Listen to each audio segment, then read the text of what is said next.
Good evening, everybody. I'm Rhianne Davis from the Adobe UK team, and I want to extend a warm welcome to all of you here at the Oval Space in London, as well as those of you that are tuned in on our live stream. We're delighted to have you here as really valued members of our creative community. We have got a jam-packed agenda for you tonight, so if you're looking for some creative inspiration, you have definitely come to the right place. First and foremost, we are here to celebrate the latest updates to Adobe's Creative Cloud. Last month, 12,000 creatives made their way over to Las Vegas for our annual creativity conference, Adobe MAX, and what a conference it was.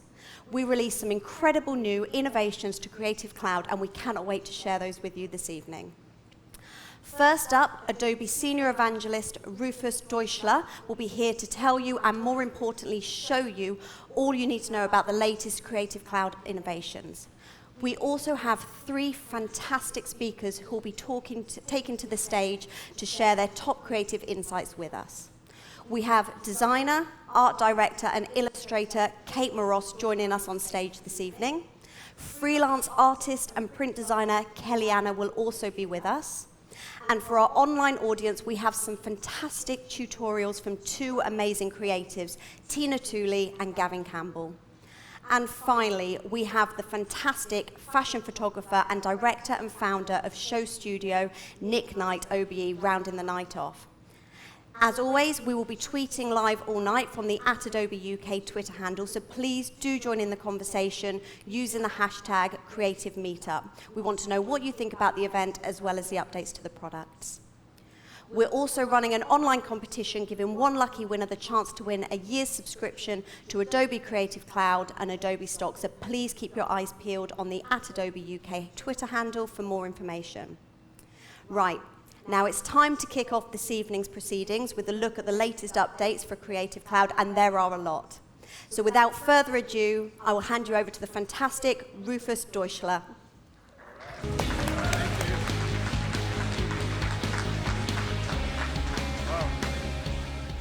Having a bit more gray hair now, but welcome here to you in the audience here at the Oval in Shoreditch, and welcome to all of you who are joining online. It is my great honor today to talk to you about mainly 2 things.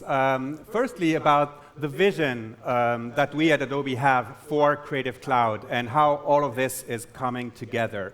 And also talk to you about the announcements that we've made at Adobe MAX, which was just a few weeks ago.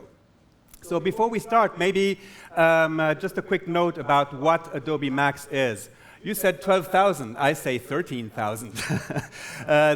There were really a lot of people at Adobe MAX. Adobe MAX is the world's largest creativity conference, and that's where our Adobe community comes together to learn, to share ideas, and to get inspired. There's various keynotes, there's sneaks, there's hundreds of sessions that people can attend, and this year it was in Las Vegas. Next year, it will be back in Los Angeles. So those of you who want to come to Adobe MAX, please plan to come next year in October in Los Angeles. So yeah, like I said, this year was the biggest MAX conference ever with 13,000 people from 62 countries. And there's hundreds of thousands of people who have actually viewed the keynotes on our live streams as well. Before I start talking about what we've announced at MAX, maybe I should take a step back and talk a little bit about how we view the creative community. First of all, who is creating is changing these days. And thanks to devices and social media platforms, photos and videos have really become the mainstay of communication, really democratizing creativity. And basically, everybody today has the potential in them to become a visual storyteller. The second thing is that how we create is changing as well. Creation is really changing from I create to we design together. Collaboration is becoming more and more important. There's so much more contact between creatives that work together. And it's really important that anyone is enabled to work in open or closed collaboration systems.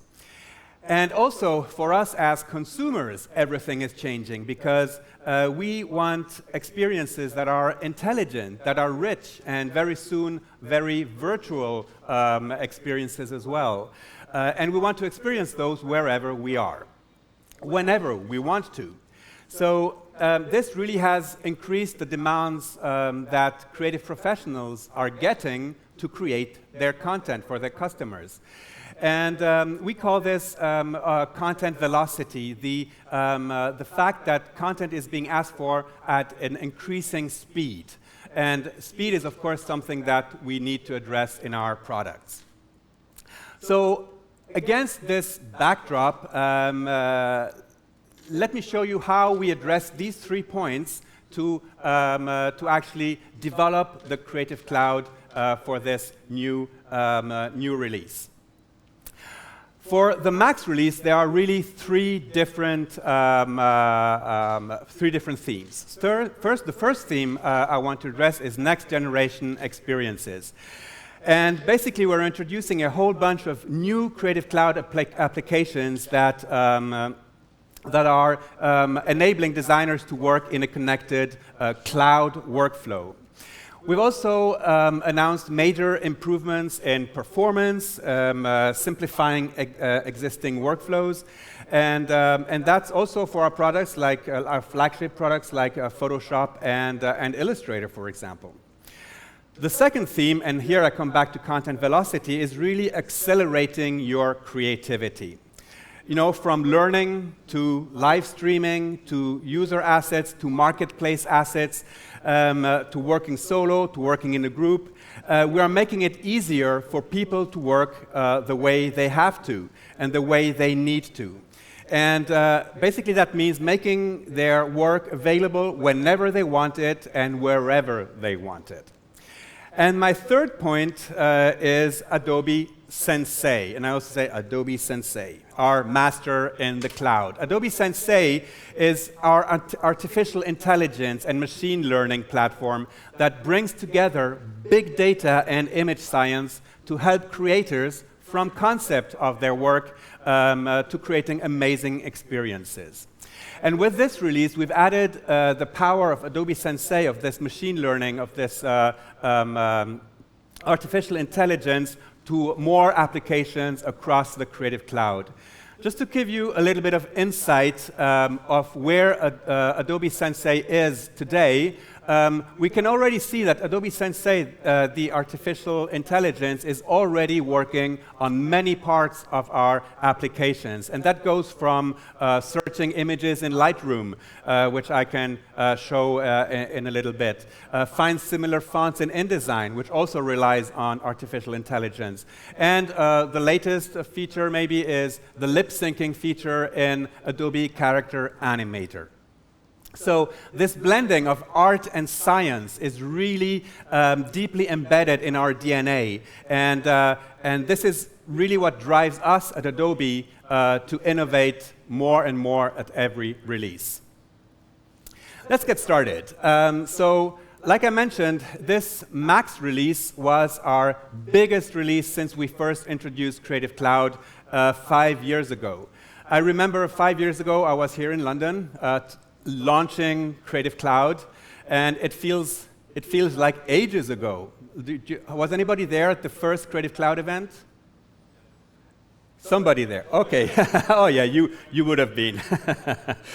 So this time around for this Max release, we really updated all of our Creative Cloud apps, desktop apps, our mobile apps, and also all of our services. And if you look closely to these application icons, you'll notice there is a few new icons there as well.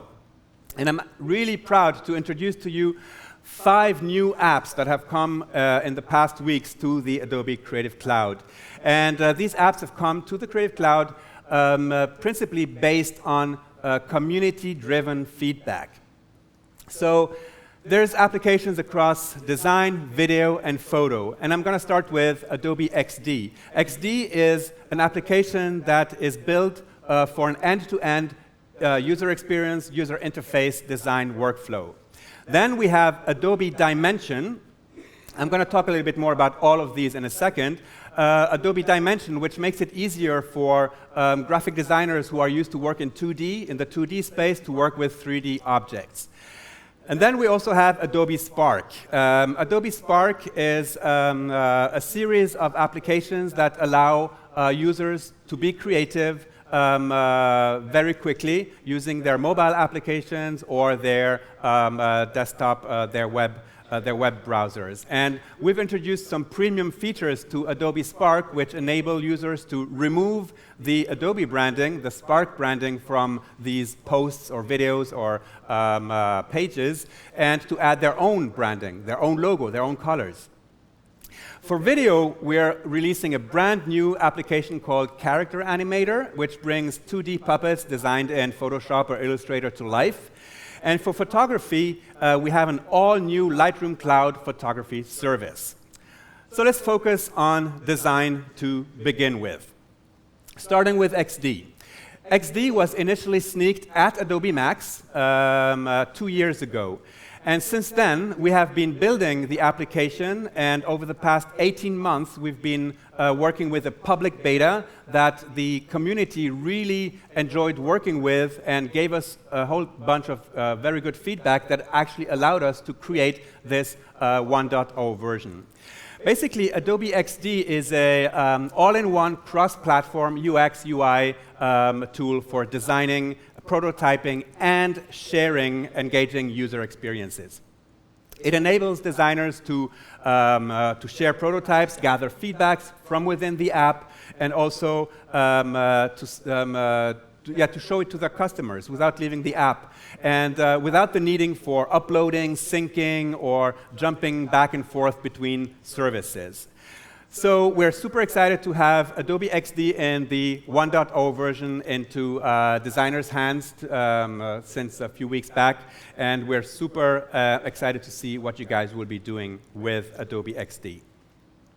So just 1 month ago, we released this 1.0 version of Adobe XD. Today, actually, there was an update to Adobe XD with some of features that were highly requested by the community. One of them is layout grid. Designers really wanted to have a way to have columns on their XD designs to more easily place their graphics on the page. And we're also introducing a new beta inside of the 1.0 version of XD called Design Specs.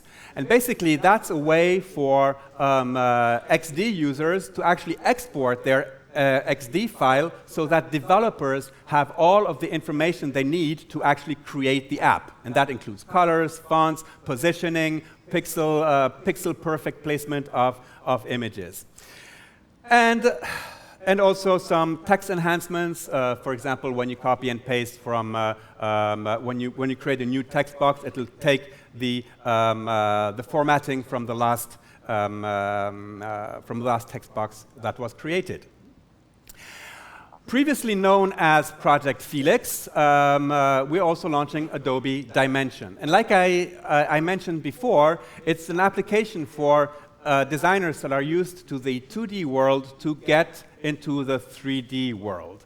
And designers can now create photorealistic renderings for packagings, products, or branding, and or be completely creative with 3D objects that are created either in Photoshop or 3D applications.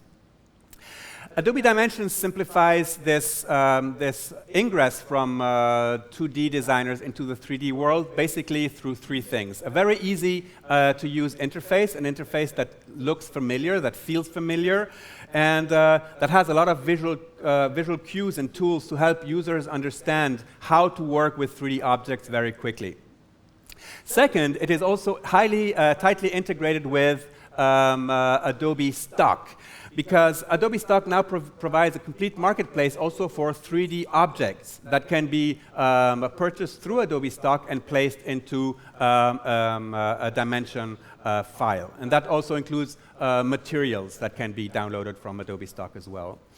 And Adobe Sensei is in there as well, because Adobe Sensei will actually place the 3D images on the 2D image, understanding how the 2D image works and putting the correct light on it with features like auto lighting, auto horizon, putting the perspective correctly, and much more. So super interesting new application, Adobe Dimension. And then, like I mentioned earlier, we have Adobe Spark, and we introduced that last year. And today we have over 7 million people actually using Adobe Spark to tell their stories, be that in a pages format or a video format or a post to social media. And like I mentioned last month, we also introduced this premium feature that enables you to create a branded version of your Spark posts and assets, meaning that you can put your own logo, your own color scheme, your own fonts into your social media strategy, into your pages, into your videos. And all of these Spark premium features that I just mentioned are part of your Creative Cloud subscription. We've also made significant improvements to Photoshop, Illustrator, and InDesign, of course, our flagship products for creation. In Photoshop, for example, we've reimagined completely how brushes work. I'm going to show you that in a second. And it's got a completely new interface for organizing, finding, and using brushes inside of Photoshop. And there's also a new, very cool new brush smoothing feature that allows you to create very simple, very smooth strokes and curves inside of Photoshop. In Illustrator, one of my favorite new features is the contextual properties panel, which allows you to access all of the information you need about anything that is clicked on your artboard. So if you select text, the properties panel will show you text features. If you select an object, it will show you colors, path, and things like that. So it's really a really more intelligent way to access the features inside of Illustrator without having to open a gazillion different panels left and right to work on your illustration. And plus, we've made Illustrator 30% faster at startup. So that's also something we work on. Every version, we try to make the apps faster and snappier so that we can start working. Now, let's move to video. And that's a fast-growing category. And Adobe, of course, is very present in that market with the world's most powerful video tools. And capturing and creating and sharing videos is really exploding, and there's all these new rich experiences like VR that are also coming into the panorama of video. So we really need to push the envelope of innovation also on our video products. And at Max, we're releasing a lot of innovation to really accelerate creativity for video creators of all walks of life. First of all, like I mentioned, Adobe Character Animator is a 1.0 release since Max. And this is also an application that we sneaked at Max over 2 years ago. And the audience loved it so much that it really pushed the development teams to work on the application and make it a real one, so something that everybody can work with. And basically what Character Animator does, it lets you use 2D puppets that you might have created in Photoshop or Illustrator and animate those using voice, facial expression, and gestures. And it works seamlessly together with Premiere and After Effects. So these animations can be used in both of these applications. And the 1.0 version also includes, again, powered by Sensei, a whole new way of understanding your lip movement to make better lip syncing while talking to your character that you might animate in Character Animator. In Premiere and After Effects, there's also very many new features. For example, in Premiere, but also in After Effects, we've made it much simpler to work with 360 video or VR video to enable creators to actually work faster, to cut these videos in a more meaningful way, to add graphics using After Effects into this 360 space. Also, in After Effects, we've worked a lot on making the app faster on the GPU level, making things like render layer transformations, and also motion blur much, much faster inside of the application. And last but not least, we're also releasing team projects. That's for Creative Cloud for Teams or Enterprise, which is a new way for video teams to collaborate together on a video edit and to really understand what everybody's doing, when and how, and what changes have been made. Let's shift to photography. Of course, Adobe has been present in the world of photography since Photoshop came to life. That's a very long time. What is it? 25 years now. A long time ago. And we introduced Photoshop Lightroom 11 years ago. So that's also a long time ago. But when we introduced when we introduced Lightroom, basically that was the boom of DSLR cameras, and photographers had the urgent need to be able to manage not only hundreds of files, but thousands of files, of image files, very quickly to be able to work on them. And Lightroom has since become, the leading choice for photography on the desktop. And as phones have become the primary capture, creation, and sharing device, the challenges for photographers have changed along the time in these 11 years. On average, the volume of photos that we need to deal with has exploded, and we really want to work on our photos wherever and whenever we want to. We want to have access to them at all times.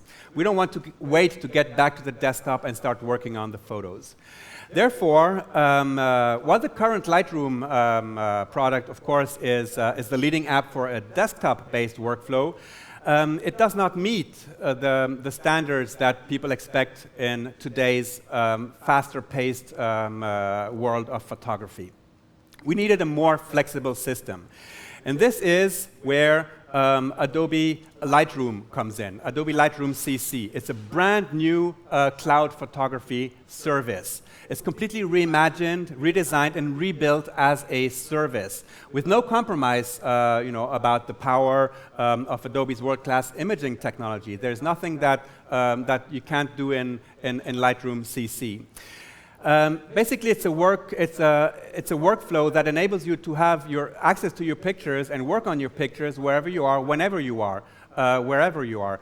That's a hard part to say.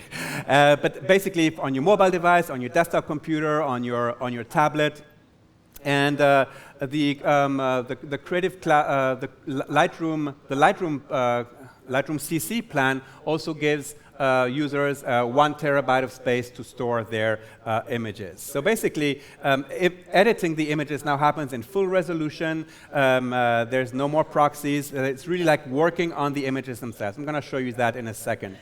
And also, thanks to Adobe Sensei, it simplifies search and organizing images. How many of you actually put keywords on their images? Well, like timid little hands. Well, Adobe Sensei can now do that for you using natural language words. It recognizes things. It recognizes faces. It recognizes rocks, nature, sea, and then you can look for it, and you don't have to tag your pictures anymore. That's something perfect for me because I never took the time to tag my pictures, but now I can find them. The desktop version of Lightroom is not going away. It's now called Lightroom Classic. This is still something that we heavily invest in because we understand that many users still prefer their workflow on their desktop. So at MAX, we've also announced a whole bunch of new features and enhancements for Lightroom desktop version called now Lightroom Classic. Let's now talk about new capabilities in the Creative Cloud, in the creative community, and the marketplace. Adobe Stock has now over 100 million assets across a really broad selection of content types. It's not only photos anymore, it's also video, it's motion graphics templates that can be downloaded for your video workflows, graphics, vector graphics. It's also 3D objects and textures. It's really become a marketplace where not only you can buy, but you can also sell your creations using the service. And thanks to Adobe Sensei, we're also adding visual search to Typekit. For example, it's now possible to upload an image of a typeface to Typekit and say, find me similar fonts in Typekit and activate those for me. This is also something that we've added to the Capture app. Finally, let's talk about our most vibrant community, the Behance community. It has over 10 million members, and this is something where we really started to really enhance the service that we offer there by now streaming 3 days every week. It's Pacific time. It's probably from 5 to 2 a.m. here in the UK. We stream 8 hours per day from Tuesday to Thursday. Adobe Live is really a way for anybody to be able to sit behind an artist, a designer, photographer, a videographer, and really look at how they work together with us who are hosting these events. And well, to summarize it, basically we have 5 new apps in the Creative Cloud. We have a brand new Lightroom workflow, and also major updates to desktop, mobile, marketplace, and community. But now, show it, Rufus. Let's look at some stuff, how it really works. Let me escape out of here and go to Illustrator. One feature that I really enjoy is the new Puppet Warp tool in Illustrator. You can see here, this is really a vector illustration. If I double-click on it, you can see these are vectors that I can modify. Let's go back to the first layer. Let's select the object, and with the new Puppet Warp tool, I can now put several pins in here, and then you're not seeing? Oh, wow, what happened? Oh, oh, wow, thank you for telling me. Jesus, I just lost 2 minutes. Wait. Oh, come on. Oh, no, what is this? No, not calibrator, preferences. Here we go. And now... Yeah, but where? Ah, there we go. Yeah, but now they're gathered here. Ah. Damn it. This is difficult. Ah, I love live. Let's... Arrangement, yeah, there we go. And mirror displays. Ah, there we go. Yeah. It's the simplest things, right? All right, so let's go back to Illustrator here, and basically what I've done, let me just put the right resolution here. Well, I can't find that anymore here. Let's make it bigger, like this. And basically what I've done, I'm clicking Command Z here, and what I'm doing is putting pins here on my vector illustration, and I can now move my vectors just like a puppet, just like I had in Photoshop, but it remains vector art, and that's super cool. So this is great for animation, for moving objects around on the page. Another thing that I really enjoy is, like I mentioned, let's just zoom into this page, for example, is the new Properties panel, because the Properties panel allows me to very quickly access everything I need whenever I'm clicking on something different. So when I select the text, for example, I get all the text things. If I select a vector object, I just get the appearance, the colors, the stroke, etc., making it much easier for me to start working with those. And since we're talking about text, let me just select this text here and just show you a couple of new things that we have here. One is colored fonts that have been activated in Illustrator. So for example, let me go down here, let's find my Trajan color. Where is it? Down here.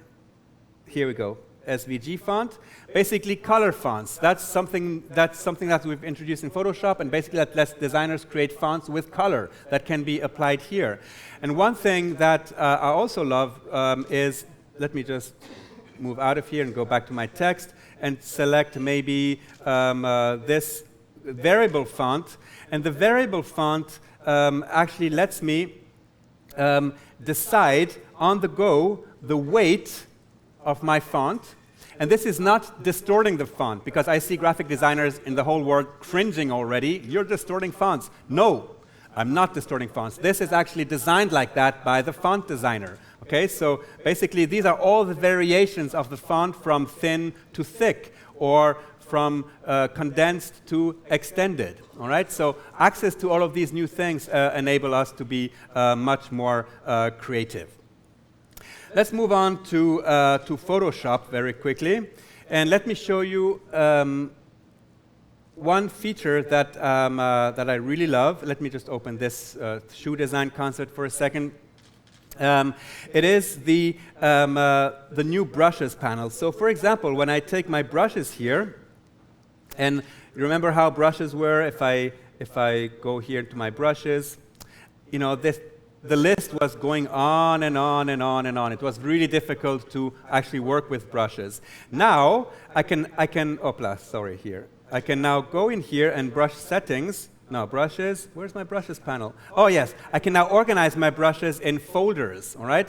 And the really cool thing, since Max, those of you who do illustration in Photoshop will love this, because I can import brushes, get more brushes, and basically that takes me to a new page where I can download all of Kyle Webster's brushes, all right? Because Kyle Webster is now an Adobe employee. We got all the brushes, and we're giving them to everybody in the Adobe Creative Cloud. So there's watercolor brushes, there's cross hatches, there's a gazillion different brushes. So Photoshop has just become much more powerful. And these same brushes also work on Adobe Photoshop Sketch on the iPad. Let me move on to Lightroom very quickly. Lightroom CC. Let me go full screen here. And let's open an image, for example. This is the desktop version of Lightroom CC. And here I can very quickly go in here, change the exposure of pictures. Maybe I want to make this picture black and white. Maybe I want to add a gradient here. Let me see. Let me add a gradient to make the sky more dramatic. And let me also make the contrast. The exposure, let's put the exposure down. I didn't select. Yeah, there we go. Okay. And the cool thing is that once I've applied these settings on a picture in Lightroom CC, this will be propagated across the cloud to all of my devices. So if I open Photoshop, Lightroom CC on my phone, the image will have the same settings, and I can then also copy that setting and put it on other images, etc.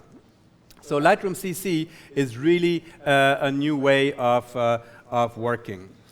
One last thing, I think I'm almost done with my time, is Adobe Dimension. And I'm going to create a new project here.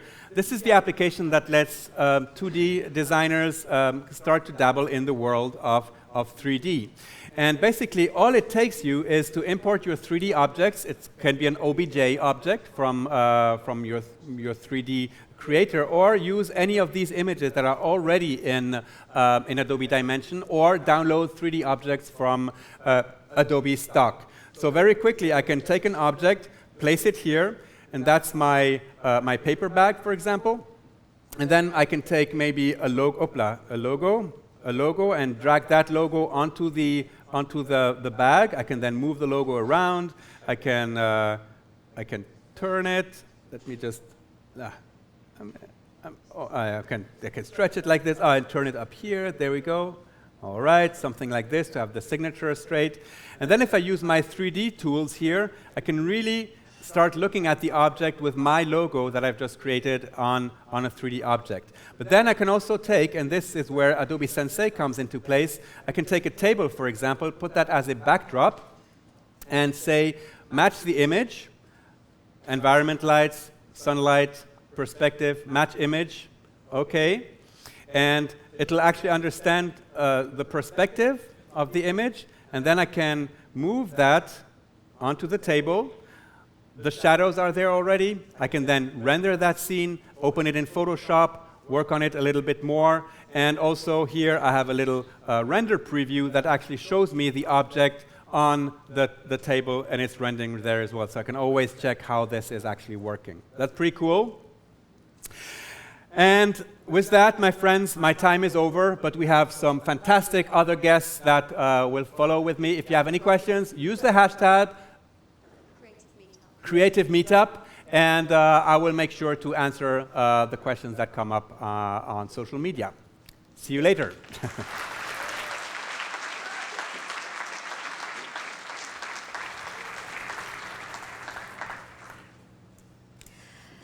So thank you, Rufus. I'm sure you all agree that was fantastic. As Rufus mentioned, we would love to hear from you, so please do tweet us at Adobe UK with the hashtag Creative Meetup. In the interest of us being live, we're just going to read out a few tweets. So we've had one from Damien Chapman and both Tip Squirrel, who are both in the room, so hello to you here in London. But we've also seen on the live stream, we have got people from across the world. So we have got Roy Bennett from Toronto in Canada, so hello to you. David Hackett from San Francisco watching in California. Again, hello, welcome. And Paul Dyer, who's in Somerset here in the UK, amongst others. So hello to you all, and we're really grateful that you're joining us online as well as in the room. Great. Now, up next, since bursting onto the art scene in 2007, she's been making her mark in illustration, murals, fashion, and music videos. She set up an award-winning studio that creates, art directs, designs, films, and rebrands some of the biggest musicians on the planet, including One Direction, Disclosure, and Sam Smith, and has transformed a range of brands, including Disney and Kiehl's, with her playful, colourful designs. She's here tonight to talk to you about some of her most exciting projects, so please give me a warm welcome to Kate Moross.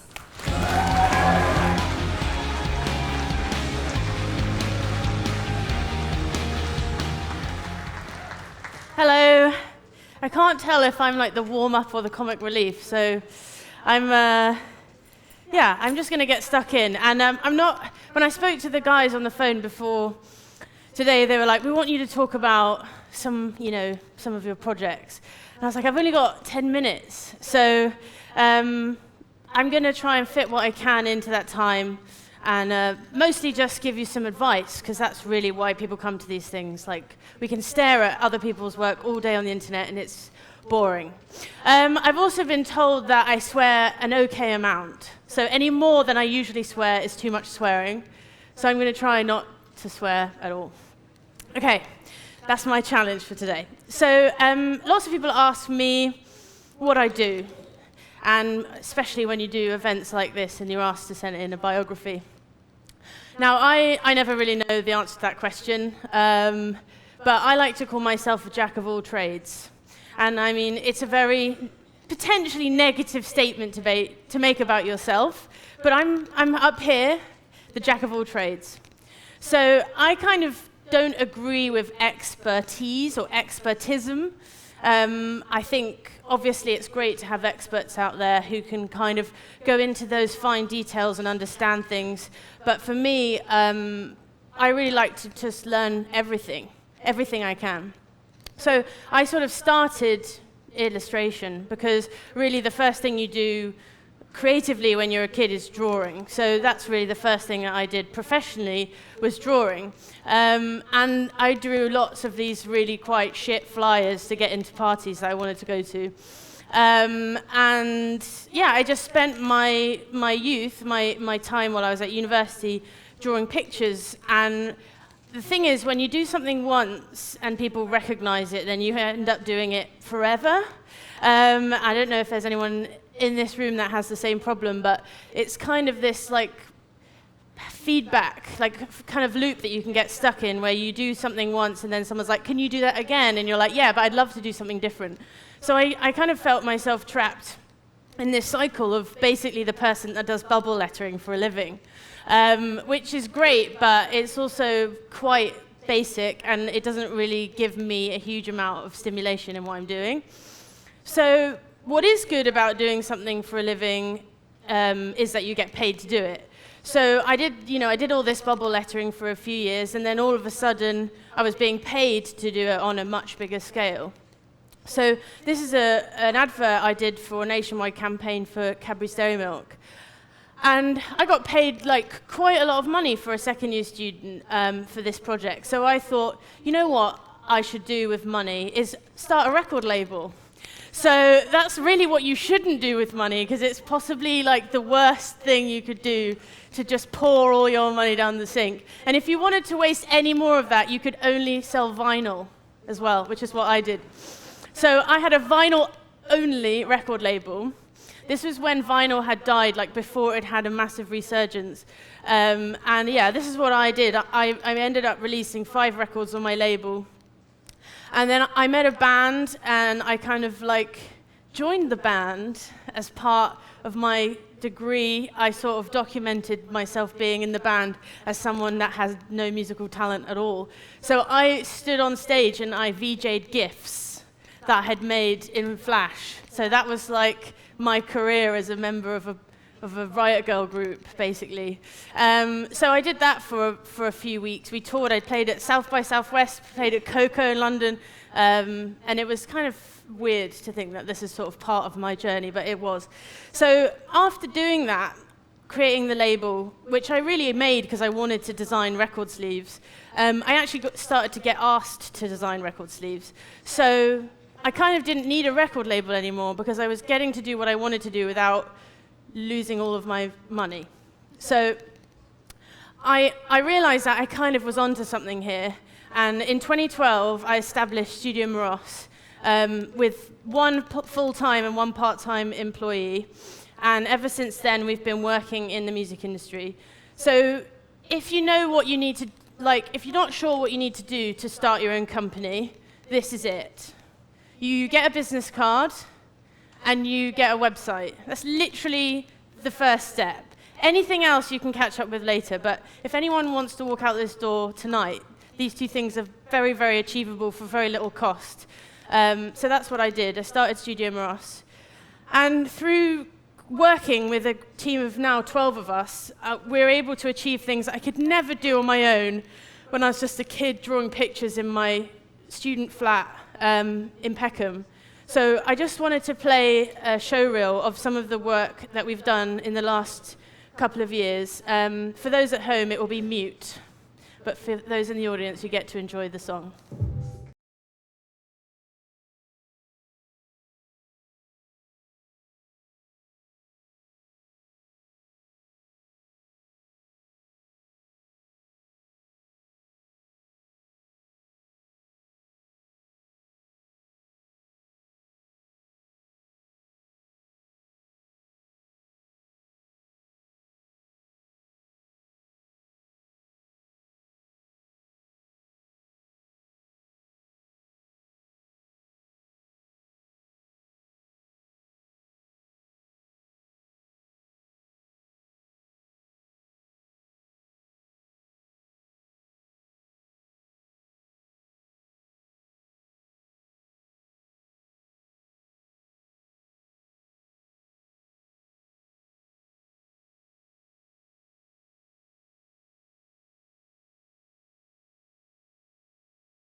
Thank you.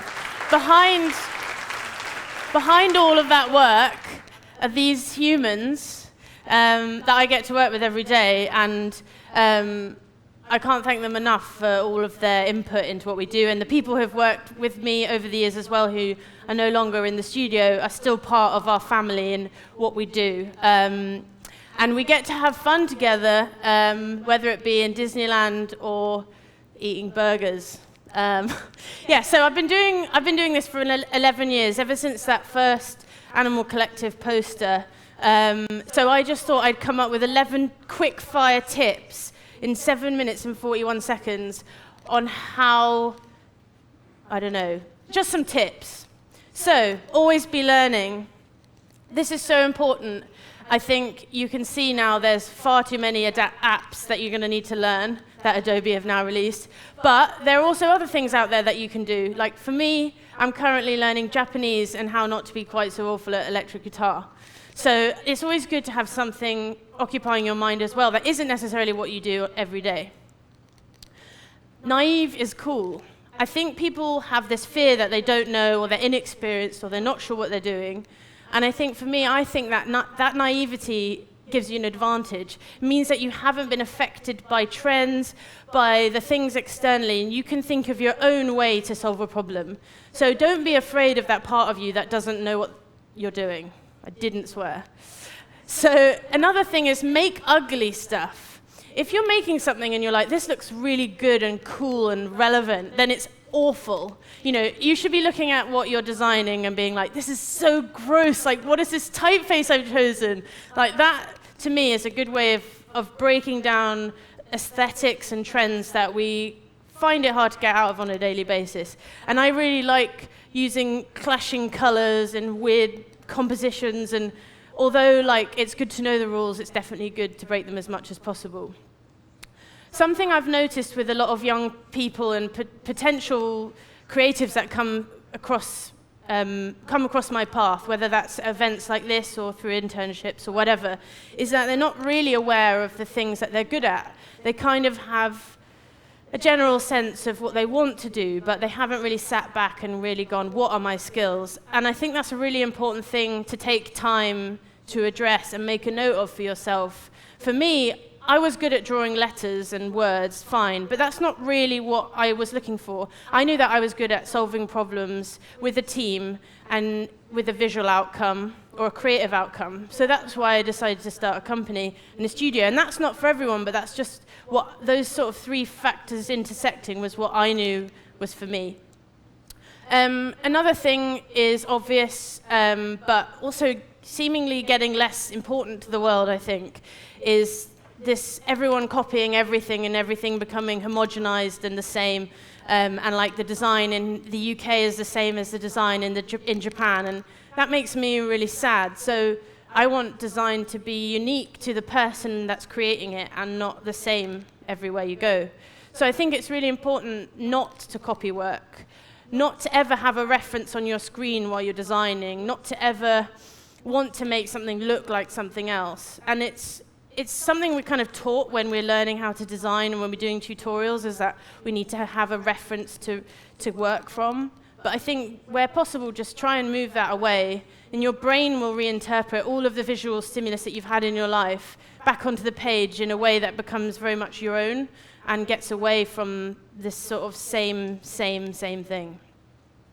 So another thing that I know a lot of young people or young creatives are afraid to do is to share their work. And I don't mean with the public, but I mean with the client.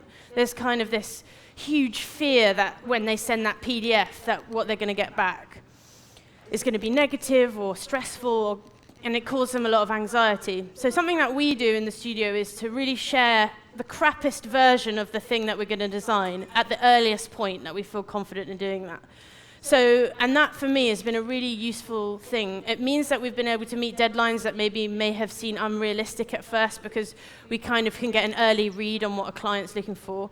It can also mean that you get rid of that fear, and you also use your time better. So this is an example, like for the wildlife campaign that we worked on, I literally just layered up a bunch of wireframe images with some text and a logo just to explain my idea, and that was it. And then we made the campaign off the back of this, and we didn't have to go through like hundreds of rounds of creative. We kind of just got there straight from the get-go.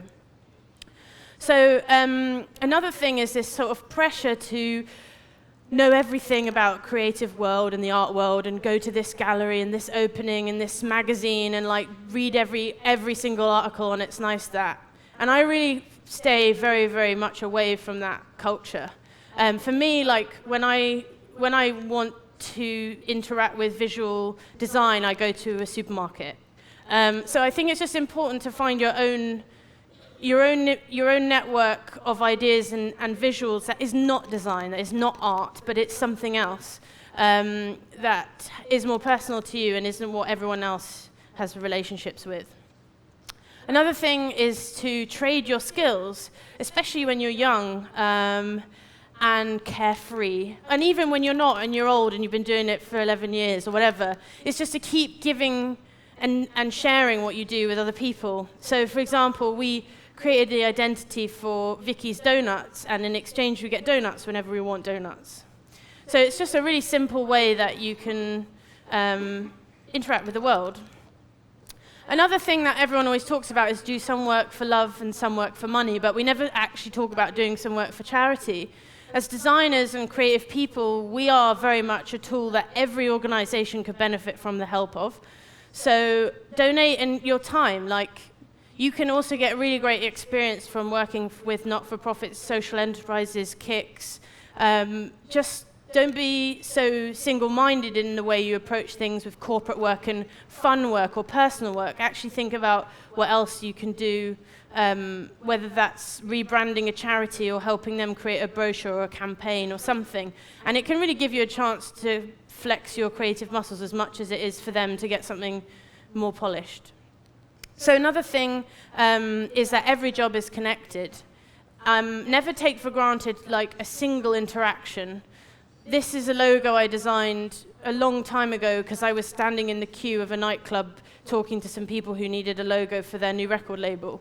And it was really, I ended up just making friends with them on MySpace, and then after a while they did a competition to design their logo, and I think I was the only person that entered the competition.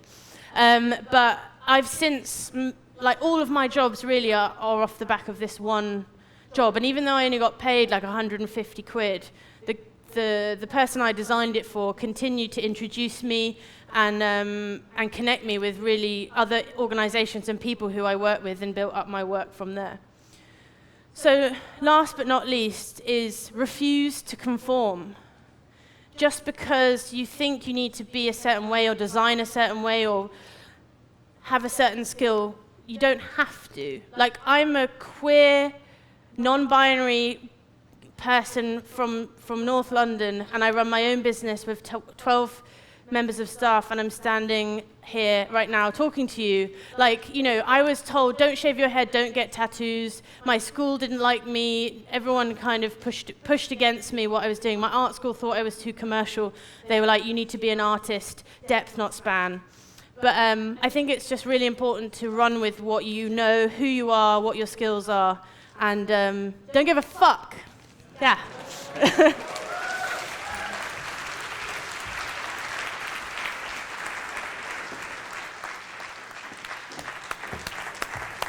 Fantastic. Thank you so much, Kate. I'm sure you'll agree that was really inspiring and amazing. So I can even feel the energies changing. So this is brilliant. Please all do join me again, once again, in giving her another round of applause. Fantastic. Thank you.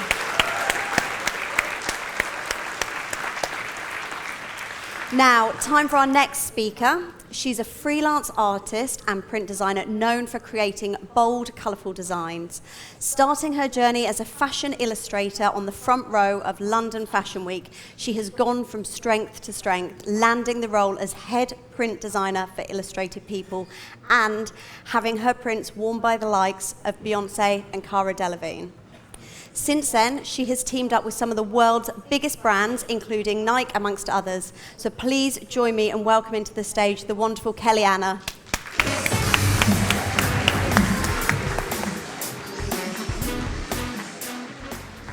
Hi. That music's like... yeah, my name's Kelly Anna, and I'm an artist and print designer. I don't know if that's turning. Something's happening. Great way to start. It's not actually clicking. Again, live, this is what happens. I need to go back. Hold on. There we go. Okay, cool.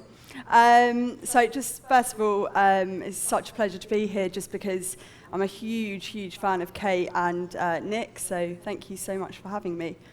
So my name is Kelly Anna. I'm an artist and print designer. and I work for a variety of different brands and clients doing print and illustration. So I'm just going to talk to you a little bit today about my background and my journey up until this point, one of the projects I worked on this year, and what's next for me, all in 15 minutes.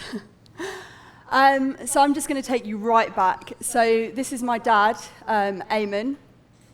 I still have not figured out why he's painting the Colonel. Maybe just like chicken, I don't know. So he's been my inspiration from day one and my tutor, basically. And he is probably one of the most amazing figurative sketchers I met. Not necessarily through technically, but just mainly the way he approached it. So he would always teach me to sketch without hesitation and sketch with confidence. You know, if he ever saw me like trying to get that perfect angle or perfect moment to put the pen to paper, he'd just scrap the paper and tell me to start again. And I think this is one thing that's really stayed with me throughout my career, is that there really, really is never the right time to start. Just put your pen to paper and just get on with it. So I used to kind of put this training into place at ballroom and Latin competitions and dances. Myself and all my family are ballroom and Latin dancers. That's my dad again as a young boy there, and my brother Josh, who's here tonight. Sorry, hopefully with less hair gel on. So I used to sit at these dances and I'd watch the dancers move around the floor and record the movement. And there's a real energy that you get in these rooms that I really like to sketch. And there's one thing, I don't know if you've ever seen ballroom Latin dancing, but it is incredibly exaggerated, all the moves. And this is something I really enjoyed doing. Another thing that I really enjoyed was the colour. I used to squint my eyes and watch the dancers move around the floor, and it was just like this pool of like colour. And I think that's really, really influenced me up until this point. Another thing he always taught me was to look up and just focus on your subject. If you're focusing on your subject, I think technique will follow naturally. So I would practice for years doing figure drawing, and my uncle actually used to work on Savile Row, and he was the one who told me to start looking into fashion illustration. And so this is how I ended up doing fashion illustration at uni. And whilst I was there, I won a competition to live illustrate at Fashion Week, which meant I sat front row and sketched the looks as they came down the catwalk. And I think this years of like capturing this movement really, really helped. And I ended up doing fashion events as well, live illustrating at events, which I still do a bit of now. And I think it's a really nice way to capture the environment. So being at Fashion Week, this is where I really, really got into print design. I absolutely loved the way that print was telling the story behind each collection. And I love the way that the graphics were really like reflecting our culture and vice versa. And I think that's still quite relevant in the world today, especially in fashion. So for the last couple of years, I have been working as a freelance print designer, working in fashion, music, and footwear. And before I went into this route, I was actually training up to be a professional dancer before I went into the design route. So this is just kind of a nice way to really still kind of marry the two together, the performance and print. What I really, really love about print design is that every collection you do is completely different to the last, which means you're continuously like developing on your style, and changing and adapting to stay relevant, which is what I find really interesting, especially being in the world today where we have to keep up and keep moving with the times.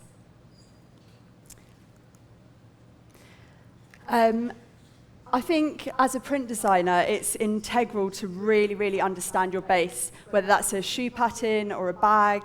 I think you really need to understand your surface that you're working on, and then be able to take your artwork and really engineer it to that product and make something completely new. When I started out in the industry, I had literally no idea how to create a print, which I think is quite nice, and touching on what Kate said before about this kind of naivety, I think that's actually a really nice thing. And I probably shouldn't say this at an Adobe event, but when I went for my first interview, I completely lied and said I could use Illustrator, which I couldn't. But when you're working to factory deadlines, you learn pretty quick. So yeah, touching on that, again, what Kate said, I think it's really, really, it's actually a really nice thing to go into something with a really fresh approach and actually sometimes you don't know things, and I think that's quite a nice way to go into something, because you're not really taught any rules, so you come in with a really fresh approach. So whilst working as a print designer, I've also been working on lots of collaborations and partnerships, and continuously trying to develop myself as an artist, which I think can actually take years to understand who you are as an artist. I'm sure loads of you here have understanding that kind of continuous push. But I've really taught myself to just kind of step back and allow myself to teach myself new mediums and techniques and constantly challenge myself. One of the things I'm really, really learning as an artist is just to have fun. I think definitely working with lots of clients and brands, there's often times where you get into this creative block, and that's the time I really like to just completely strip it back and be like, fuck this, sorry. I'm just going to strip it back. And I think this is why I've started getting back into paper collage. It is literally the rawest form of medium. I think it's my favourite medium, actually. And I really, really love just the rawness of it, and just being able to completely, again, fuck up and play with composition. So over the last couple of years, I've been studying the female form again, and really wanting to understand how I can express what I see in women, like that strength and that kind of power. And it's actually been a really proud moment as a girl over the last couple of years to see this massive movement in women empowerment, and I know that you've all seen it happening. It's definitely there, but it's really nice because in the world we're in today, I think it's really, really important for us to show girls, to show the younger generation how to hold themselves with confidence. For me, that's really important. I also just find the female form really, really interesting and powerful anyway, and I love the curves we have and how to I love exaggerating the curves we have, and I think that's really interesting for me. This always does this, hold on. Am I going to be able to go back? No. So growing up as well, I was a gymnast. And a gymnast teacher, and so I used to kind of compete a lot. And I just absolutely loved the way the bodies would bend and turn into these alien creatures. And I think that's definitely just been a huge influence on my work today.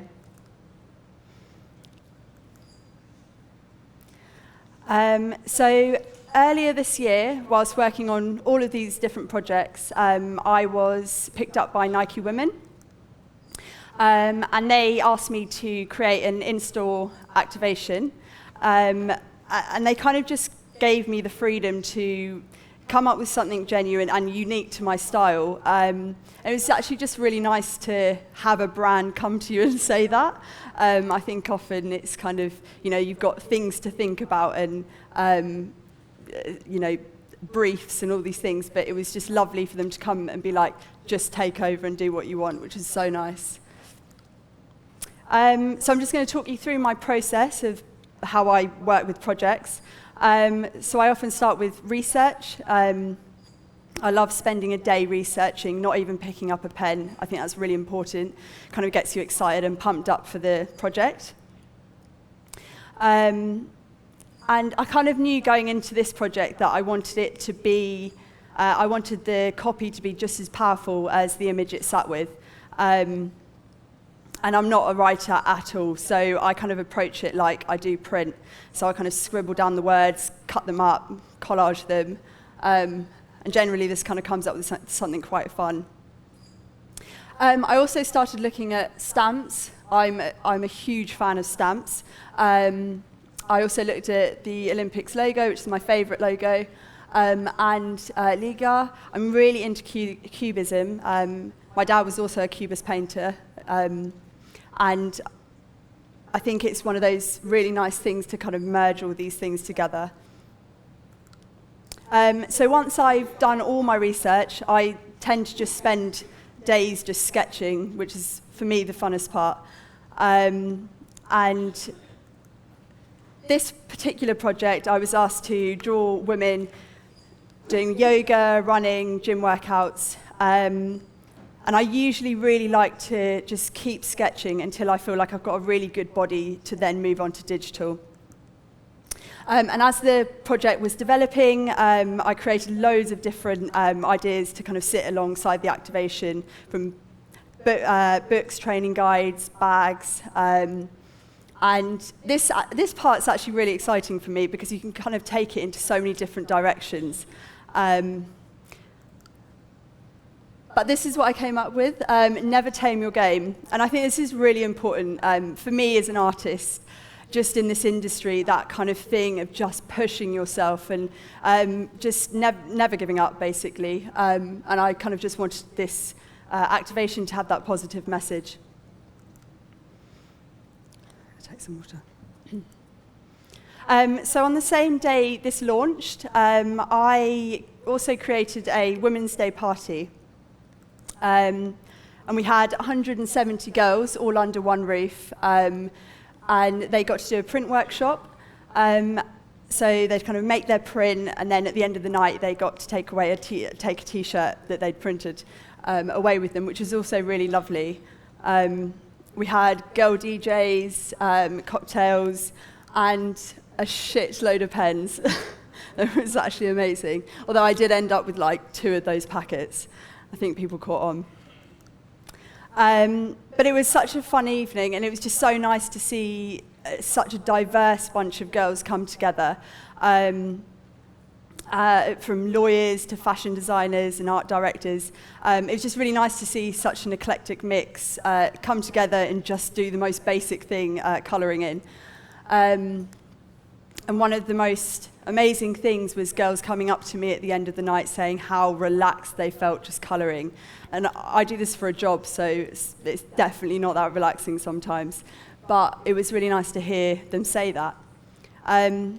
So off the back of that, I created my first colouring book, which I've actually got some with me tonight, if you would like to come and get some at the back on the break. It does say super female, but guys, definitely you're more than welcome to come and get some. So what's next? I'm really excited about my next collaboration or partnership with Art of Ping Pong, which will be releasing later this month. If you haven't checked out Art of Ping Pong, check them out, they're amazing. Also, really, really excited. I'm working on something very special with Nike again. And finally, working on my first solo exhibition. And this will be releasing next spring. And I'll be delving much more into 3D works, laser cutting, weaving, and mural artworks. So that's me. Thank you so much for listening. And I'd love to meet you all. Thank you.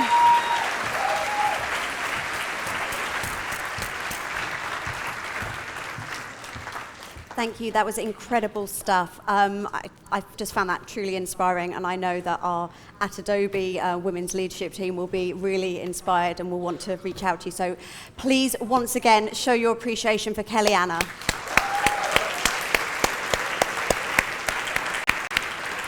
Right, it's time for a short break now, so we'll be kicking off again at 8:10 when we'll be joined on the stage for our headline act, fashion photographer Knight OBE. For those of you here in the live audience, please feel free in a second to grab a drink, something to eat, mingle with your fellow creatives, or also get hands-on with the Gravity Cube at the back of the room, created with the Adobe stock assets. And those of you on the live stream, please do not go away. We have some exclusive content for you that will be streamed with our live creatives, Gavin Campbell and Tina Tooley, which you don't want to miss. See you all shortly. Thank you.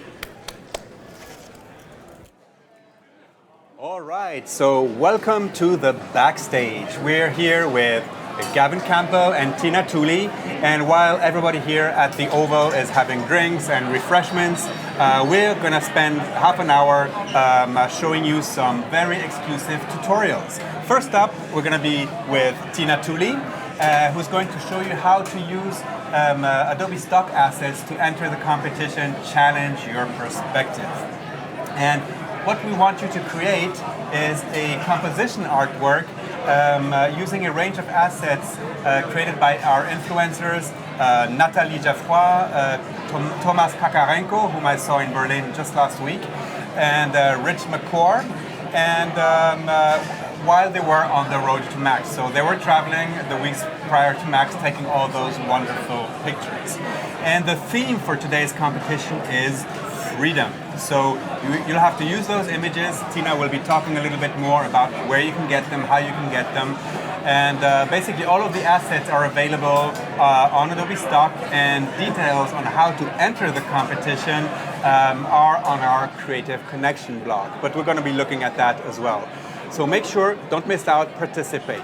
So Tina, do you want to chat a little bit about how you're going to approach this whole challenge, and yeah, I mean, how does it start? Where do people go to find all of these images? Should I also, I can probably show as well. Okay, so you can easily download from the Adobe blog the contest page by clicking here.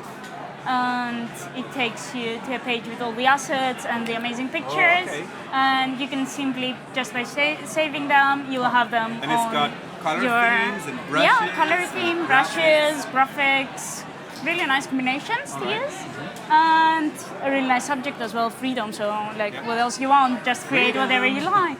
So yeah, you just need to save them and you will have them on your Adobe Creative Cloud library. All right. So ready to use them. So let's get started, yeah? Yeah. So firstly, I picked that kind of Adobe stock image that I quite like because it's kind of wavy and reminds me a bit of freedom, and I thought maybe I should get started with that and see like how can I build my image under that. And okay, so firstly we're gonna see, I already saved my assets here, so you can see them on my library. But I can also use any kind of Adobe stock asset that I would like. So I'm just gonna go here and maybe try basically all the things that we saw on the Creative Connection blog that you just downloaded are there in your library. Yeah, as easy as that. And I can just pick any kind of image, and it's really nice because you can just click here and select Adobe stock. And it's immediately gonna search within Photoshop for any kind of image you like. So for example, I'm gonna search for horizontal lines, white. So let's have a look. And yeah, so it's gonna get me kind of a lot of options here. It gave you vertical lines as well. Yeah, it's wavy lines as well.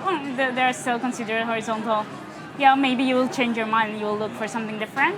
And it's really nice as well because if you don't really find what you like here, you can just click to see more options, and it gets you to the Adobe Stock website and look for even more images. So I think I'm just gonna go this is quite just a simple one. And I'm just gonna align it at the center. Yeah, I quite like it has a bit of texture. So I'm just gonna bring it to the top. This thing that we call the grit. Yeah. A little bit of roughness.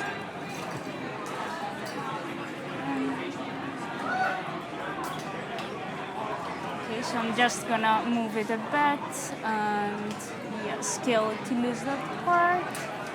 Maybe. Okay, cool. And I'm gonna hide this bit. Maybe I should then look at if I'm gonna go to my library. So I already quickly prepared using my color palette a gradient. So I simply just placed here my colors and I created a quick gradient. So I'm gonna create another layer with that kind of gradient. Oh, with the colors from the so library. they are from the assets. So I added them here on my swatches and I simply created a gradient. So I can just use them here. So what are the rules here? Do you have to use all of the assets or some of them, or can you add other stuff as well? Yes, so you have to use one of the graphics and one of the assets, so one of the colors or the brushes. Okay. And then you can use as many images as you like from Adobe stock. So and come up with Awesome. whatever you like. Okay, so now I'm gonna be using this image that I had behind. So I'm gonna select, I separate it into different layers so you can see the different kind of colors of waves. So I'm gonna select, for example, the waves of this one, or maybe that one's, And I'm gonna create a mask onto that one. So start building again this pattern, but using the Adobe stock assets. And then I'm gonna also look for maybe another image, so blend and carve, something like that.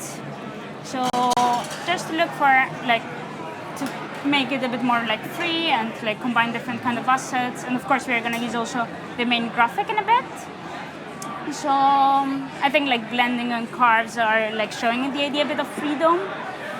And I think I'm just gonna go for just a simple black and white again, and so this way I'm just gonna keep the colors from the assets that they've been provided, which I think is gonna be quite good. And I'm gonna mask it now using the second asset. So here we go. It's pure Tina Turner style. It starts getting a bit more interesting. It's very interesting. We'll get to you in a minute. Oh yeah. Good stuff. You feel lonely now? No, I'm just, lonely in your corner, I'm you're just prepared. chill. Yeah, I'm chilled, I'm ready, yeah. Okay, so I jumped into Illustrator. So I was thinking maybe I should add something different. So not only the pattern masked. So I was thinking to create some 3D spheres. And in Illustrator it's really, really simple and easy to do so. So I'm just gonna create half a sphere here, and I'm gonna go again to my Creative Cloud and drag the image that I would like to apply as a texture on my sphere. And I'm gonna need the links. Let me find, yes. Okay, so I'm just gonna need to embed my image so I can create a symbol. Where is embed? Here we are. Okay. And now I'm just gonna drag it onto my symbols, graphic symbol. And now we are gonna be ready to use it as a texture onto this 3D shape. All right, that's a very nice tip. To copy the image in the symbol library, in order to be able to use it as a texture on a 3D object. Yeah. So in order to make it 3D, we just go to Effects, 3D, and Revolve. Just with Preview, we get our sphere. But I don't really mind about the shading or anything for now. I'm just gonna apply my texture. No, I need firstly to pick my texture and then scale to fit. And you can already see maybe moving it slightly just to remove a bit of the render. Yeah. So, and you kind of get a sphere in the image, which is quite interesting, I would say. So I'm gonna copy it and bring it back to the composition here. I didn't copy it. Okay. So I'm gonna bring it. So you pasted it as pixels, not a smart object? Usually doing smart object, but for now, just in terms of like a lighter file, quick. because it's Yeah. also like 3D object, so it might be like kind of weird. And let's have a look. Okay, cool. And I'm actually maybe somewhere like here, something like that, and maybe another one like at the bottom here.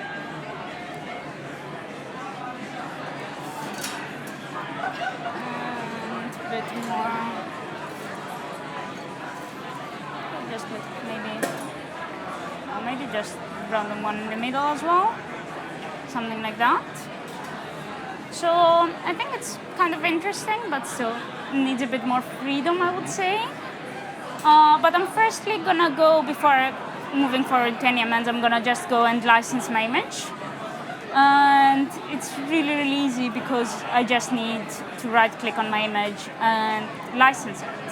So it's gonna pop me up this window and click OK, and the image that I was using for the preview, it's now it's high immediately like, resolution. yeah, high res. So yeah, you don't really need to go back, search for the image or anything. You just right-click and select the image you like. I still see the Adobe. Yeah, it's the second image that we're gonna go and license right now. So it's the background. Okay. Yes. So yeah, that's right. And we should get rid of that. Adobe yes. Cadabra, boom, gone. Yes. So now we have a nice high-res image here, and no watermark or anything. As simple as that. And yeah. So now I'm gonna move forward and make a group for this and call it image. And I'm gonna duplicate it and merge this group. And I'm gonna apply to it a bit of kind of freedom. So I'm gonna go to distort and pick the wave option, which is quite nice because it gives actually weird, like you can see how it distorts the image. Maybe that's a bit too much. Yeah, it needs a bit of, like 6 probably would be a better number to see what's going on. Yeah, let's give it a try to see. So yeah, it's creating like a weird like freedom image, I guess. But I think I'm gonna try and go back and distort it even more, like maybe.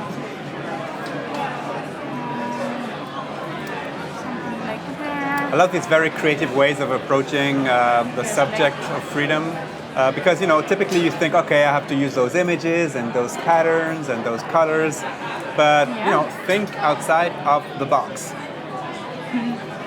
If you're in the box, maybe you're not. Yeah, so I think that feels more freedom, yeah. Like so we're there, and now just like distorting, like. Try anything, like there are so many options and things in Photoshop, put a bit of imagination, try different tools, and but it feels kind of too saturated, the whole thing, so I'm just gonna go and add a bit of like brightness, contrast, let me see, I think 30 was enough, yep, and maybe a bit of the colors as well, so I'm gonna go to I wish I could see the comments on the live stream. Yeah. Oh yeah, that's kind of weird. Yeah, it's weird to be on the live stream without seeing the comments. I'll make sure to read all of them once we're done here. Yeah. So maybe something like because that. Tina was with us on one of those Adobe live streams that I mentioned before. We have them on a weekly basis now. You know that? Oh, nice. Every week, That's 3 days a week. That's really cool. That's why Michael moved to San Francisco. Oh, okay. Nice. That's And quite exciting. I'm doing the German live streams. It's nice. Yeah, check them out. You They're have going to be still from Paris, yeah? What? You have also still No, from I'm Paris. streaming from Munich now. Oh, not from Yeah, Paris it's not as anymore. beautiful as Oh. Paris, or just as beautiful Still as quite Paris, or nice, more yeah. beautiful than Paris. I don't want to offend anybody. But yeah, So yeah, so if you want to enjoy the Adobe Live experience, you can go to behance.net/live. That's where it all happens. I think they're having a stream right now. Well, don't leave this one. Once this one is done, you can hop over there. Yeah, so I think it looks much better now. So it was dull like that, and now we are bright. So I'm gonna go and merge this one. And what I'm actually already prepared, like a template with a few options. So I'm gonna go and paste it on the first one, and that's not the second one.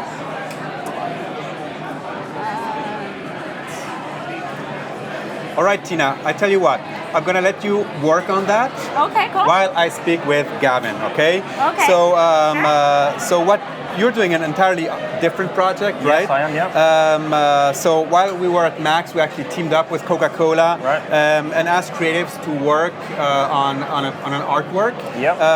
celebrating Coca-Cola, sport, strength, unity, Yep. all of these things, Okay. using exclusive assets, a little bit like Tina just showed us, right? Yes. But maybe did you have to download assets as well? We do.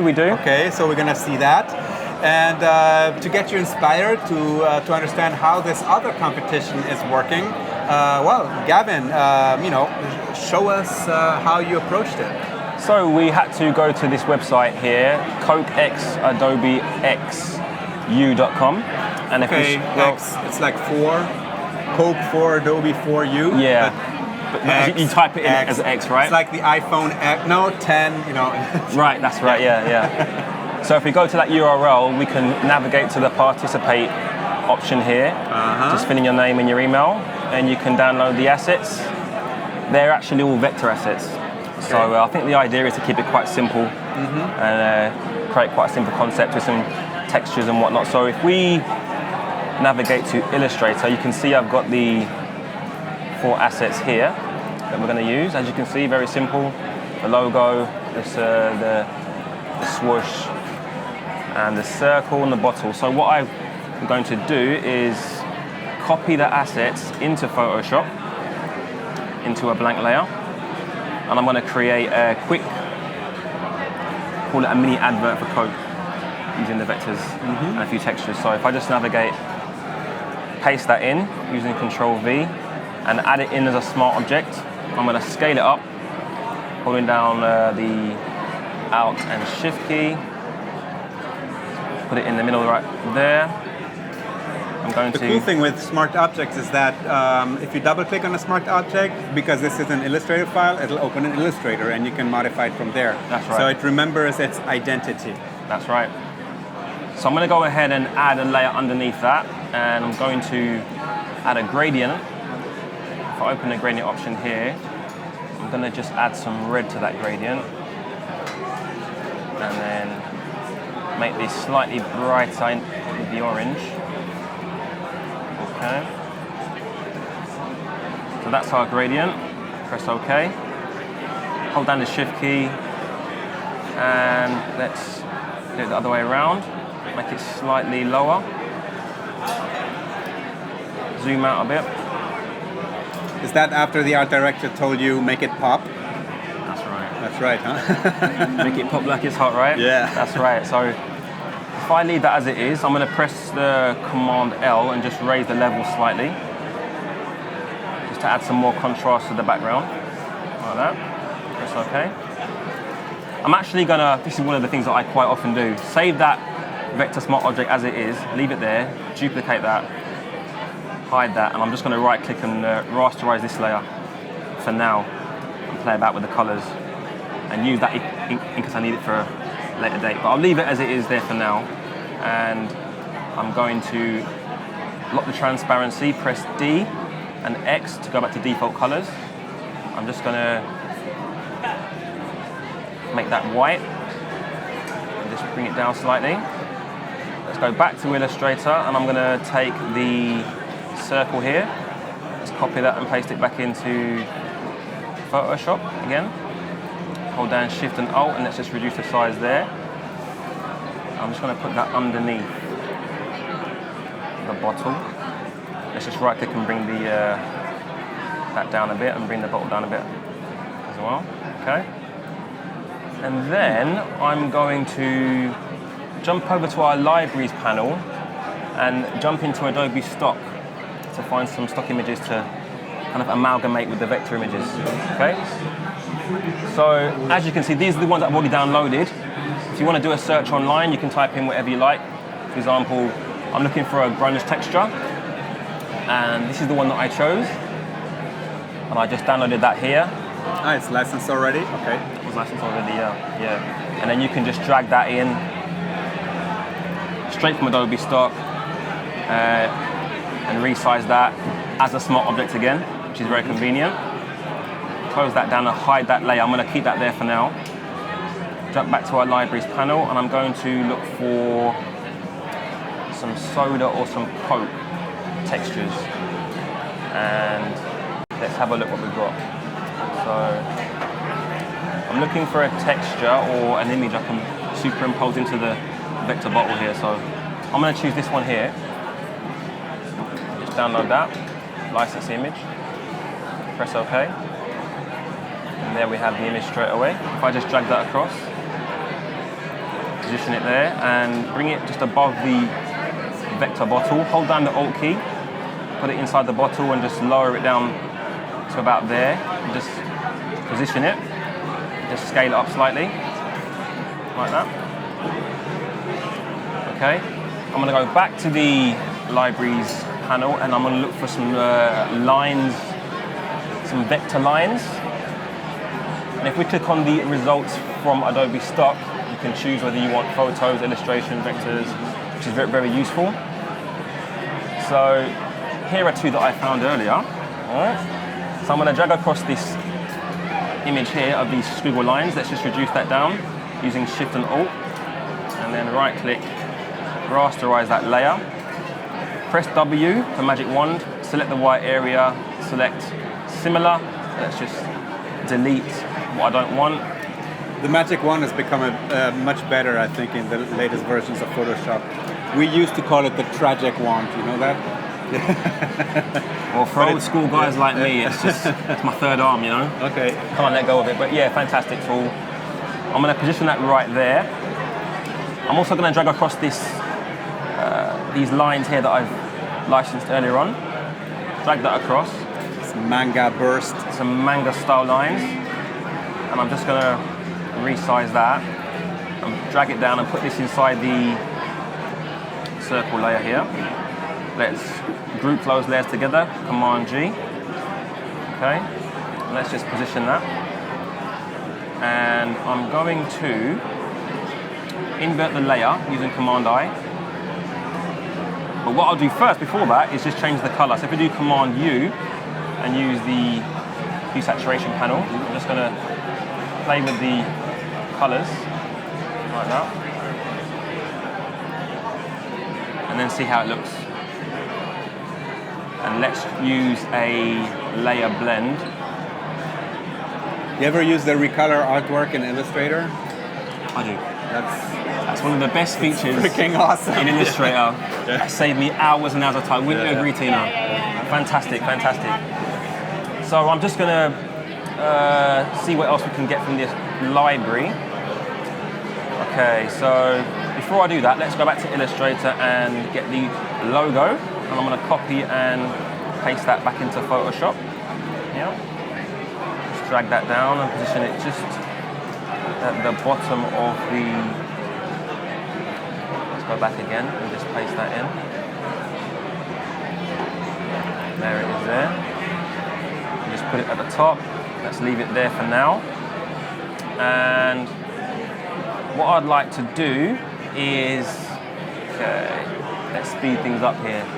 Let's make these squiggle lines white while hiding the transparency, and then I'm just going to fill it with the foreground color. I'm going to take the circle layer here, add a layer mask, go to my gradient panel, and quickly add a gradient, a radial gradient, and let's see how that looks. Okay, let's... Yeah. I think it's going to be worth watching the replay of all of these things, because both Tina and Gavin are working so fast that most people on the stream will say, what? What did you do? What did you do? Yeah. So if I just group those two layers together and I just quickly increase the size of that there, all right, I'm going to quickly get my brushes panel up. F5. All right, I'm going to go to our new brushes panel that we just added in the latest version. Isn't that awesome? This is fantastic. It's perfect. I normally have to recreate every brush, and I often forget to say the presets, but the presets that are here are really good. And you know that all of Kyle's brushes are in there as well now, too. Yes, yes. Fantastic. So I'm going to go to the top layer there, add a new layer, and just quickly add some textures here, like that. Add some more textures. Let's reduce it right down. Add some smaller textures. Let's bring that back. And add another layer. Okay, choose a different brush. Let's choose this brush here. And let's go back to our layers panel. And let's just change the hue of the layer underneath it. So let's colorize that. Just lower that slightly. And let's close that down. See what else we have in the libraries panel. Yes, we have a few more assets to bring in from Illustrator, so I'm going to copy that.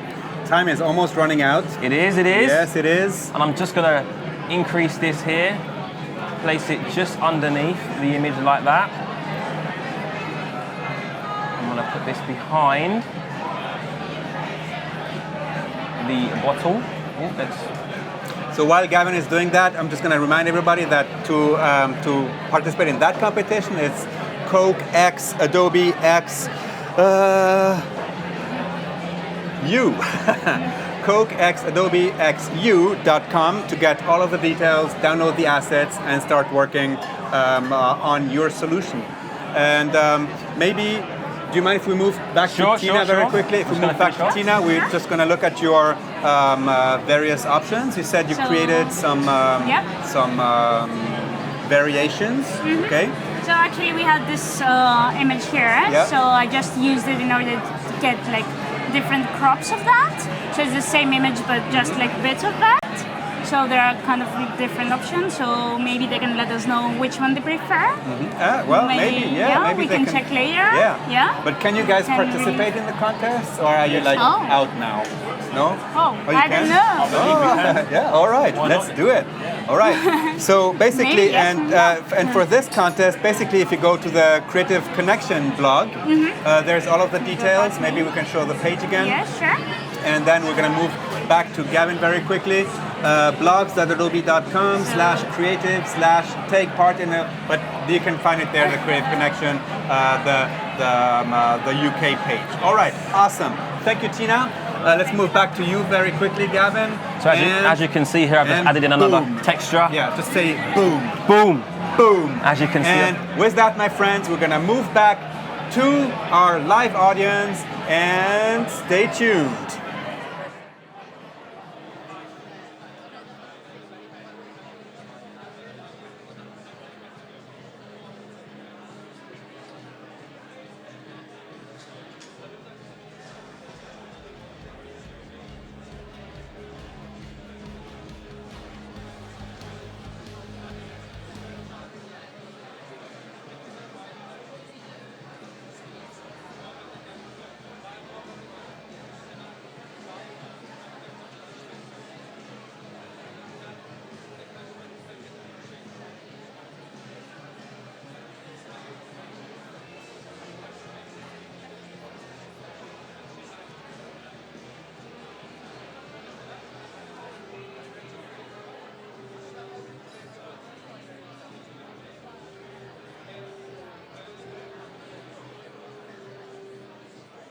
If you could please take your seats, we'll be recommencing on the main stage in 1 minute. That's 1 minute until we are recommencing. If you could please take your seats.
please can I ask you all to take your seat immediately, because we really want to commence and we do not want to miss the opportunity to get started and give the next speaker the respect they deserve. So please can I ask you to take your seats before we begin?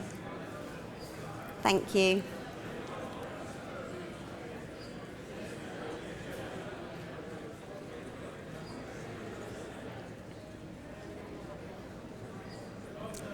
Fantastic. Thank you, guys. So welcome back, everyone. We hope you're feeling refreshed and ready for the final installment of tonight's Creative Meet Up.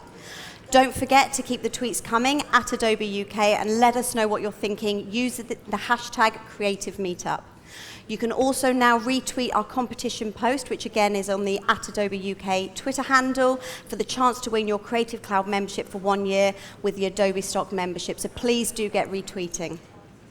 Now, time for our next speaker, and he has definitely been worth the wait this evening.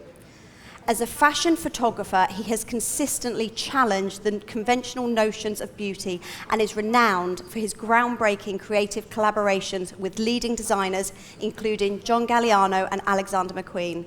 He has a client list spanning the likes of Christian Dior and Nike, and has created award-winning editorial campaigns for the likes of W Magazine and Vogue. Before I introduce him, let's take a moment to appreciate his work.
It gives me great pleasure to welcome Nick Knight and the director of the Nick Knight Archive, Carrie Scott, to the stage.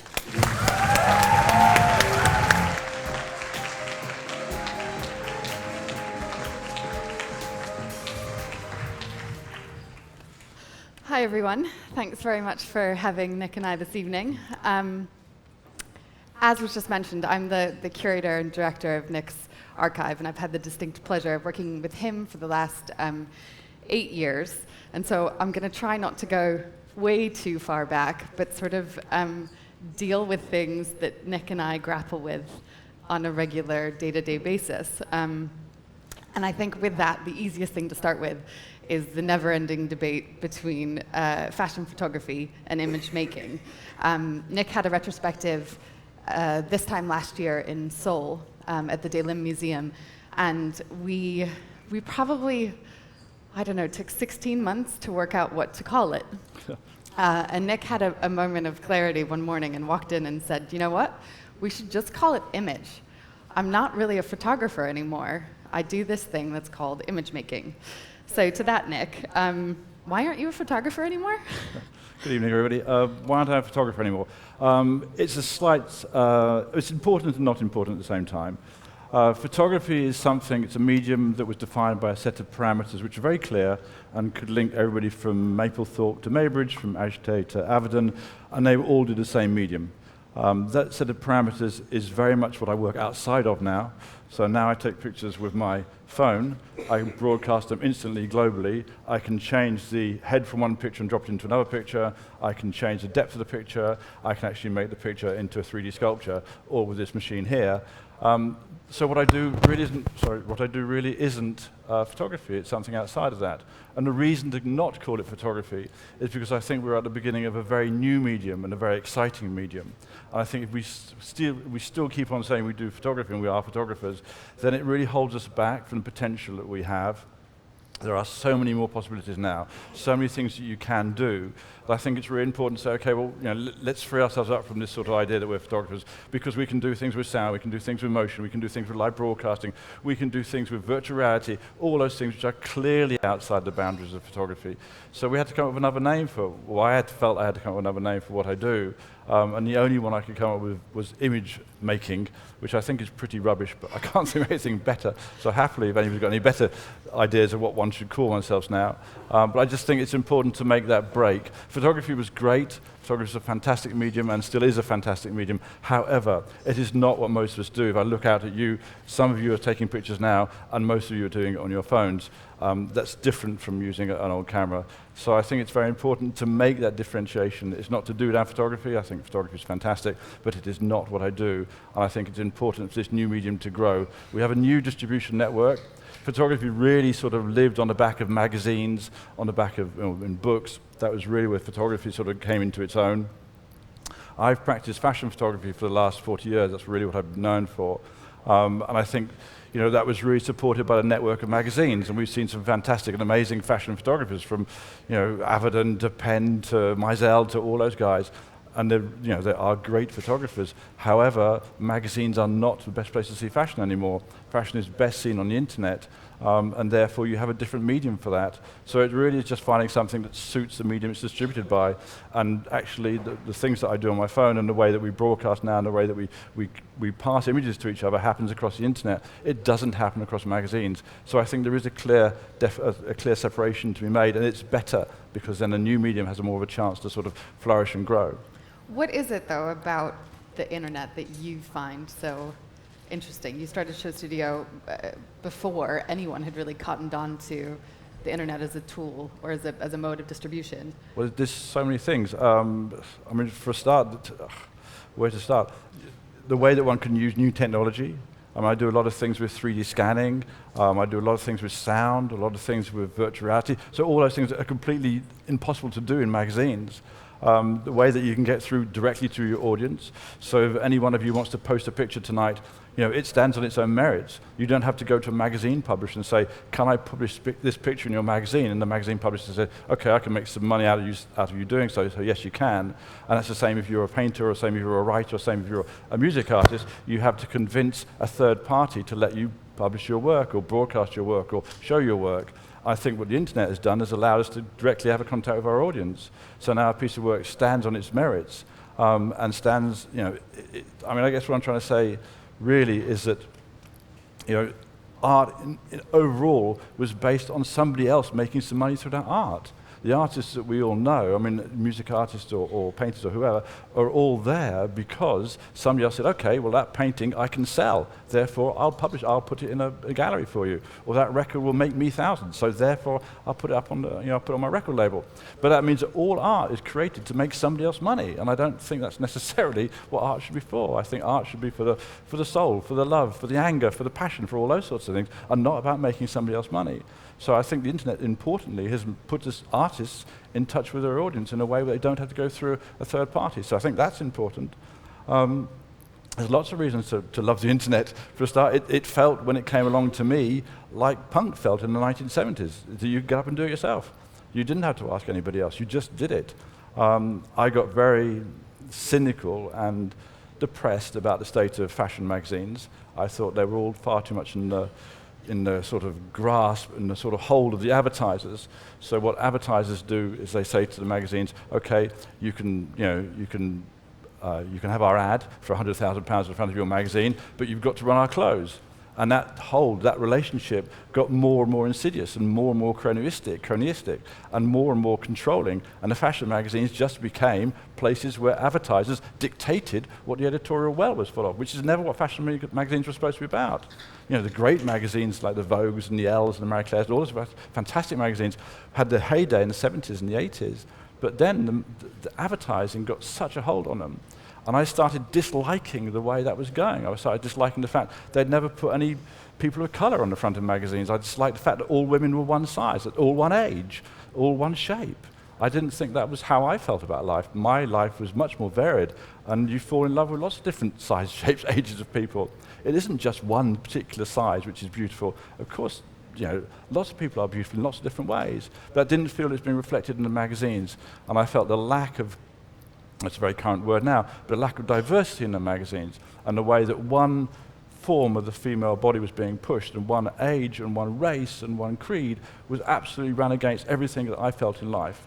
And I got very disillusioned with that, and I wanted a platform that I could say and do the things I wanted to do without somebody saying to me, well, you can't have her on the front cover because she's too old, or because she's not white, or whatever it is. And those are things, unfortunately, I had to say to you that, you know, certainly through my career, I've heard so many times. Going into meetings, I've heard things which are utterly racist and, you know, utterly sort of unacceptable now. But that was very much the way that things were in the 80s and 90s and the 2000s. Magazines and perfume companies and fashion companies would be completely open about being racist. And in the end, I didn't feel that I could just put up with that. I didn't feel I could just create all my work for all of my life in those circumstances. So I wanted to start something which I felt was a little bit more in line with what I felt about life. It also, I've watched you use the internet in an interesting way. So Instagram, Tumblr, you've used it as this like never-ending cabinet of curiosities where you can discover new artists, new models. Maybe you could just talk about that journey a little bit. Yeah, I think, well, I especially use Instagram nowadays. I mean, it used to be Tumblr a while ago, but the last sort of 3 or 4 years it's been Instagram, because Instagram is a great place to find new talent, whether you're looking for new 3D artists, or whether you're looking for new models or new hairdressers or whatever it is. There are thousands of people on Instagram who are showing you who they are. And it's, I used to do most of my casting in the street, so I'd walk along, you know, Camden High Street or wherever it is, just trying to find people to photograph, and now I just go onto Instagram. And there are amazing people, and I think that's a kind of, you know, a very different way of casting models. Normally, or you know, back in the day, the way you would cast a model is you'd be sent a model card, and so you choose this man or this girl off of sort of 2D image of them. You know nothing about them. Now I look at somebody's Instagram account, you know, I know what they do, what they like, who they are. You know, I know lots more about them. And actually, when you're casting somebody, you're casting a person. You're not just casting an image. So I think in those ways, it's a lot better way to work. But the internet is a very, it's such a huge different approach to communication. You know, the idea that we can pick up this and I can take a picture of you now, clunk, and it goes out to millions of viewers across the world straight away, that's never been done before. We've never been able to talk to each other in this completely sort of global way. I mean, it opens up lots of different debates, lots of different things, but it's actually totally new. I don't think ever as a species we've had this global communication before.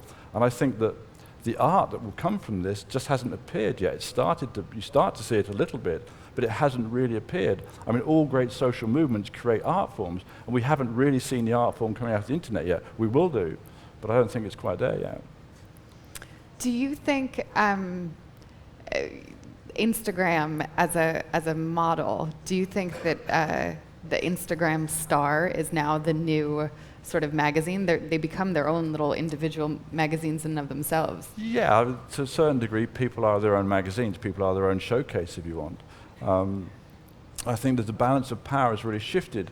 If you look at some of the people on Instagram who have 100 million followers, it's very hard for a magazine, a publication who has perhaps 10,000 people who buy that magazine, or even 100,000 people, to rival that.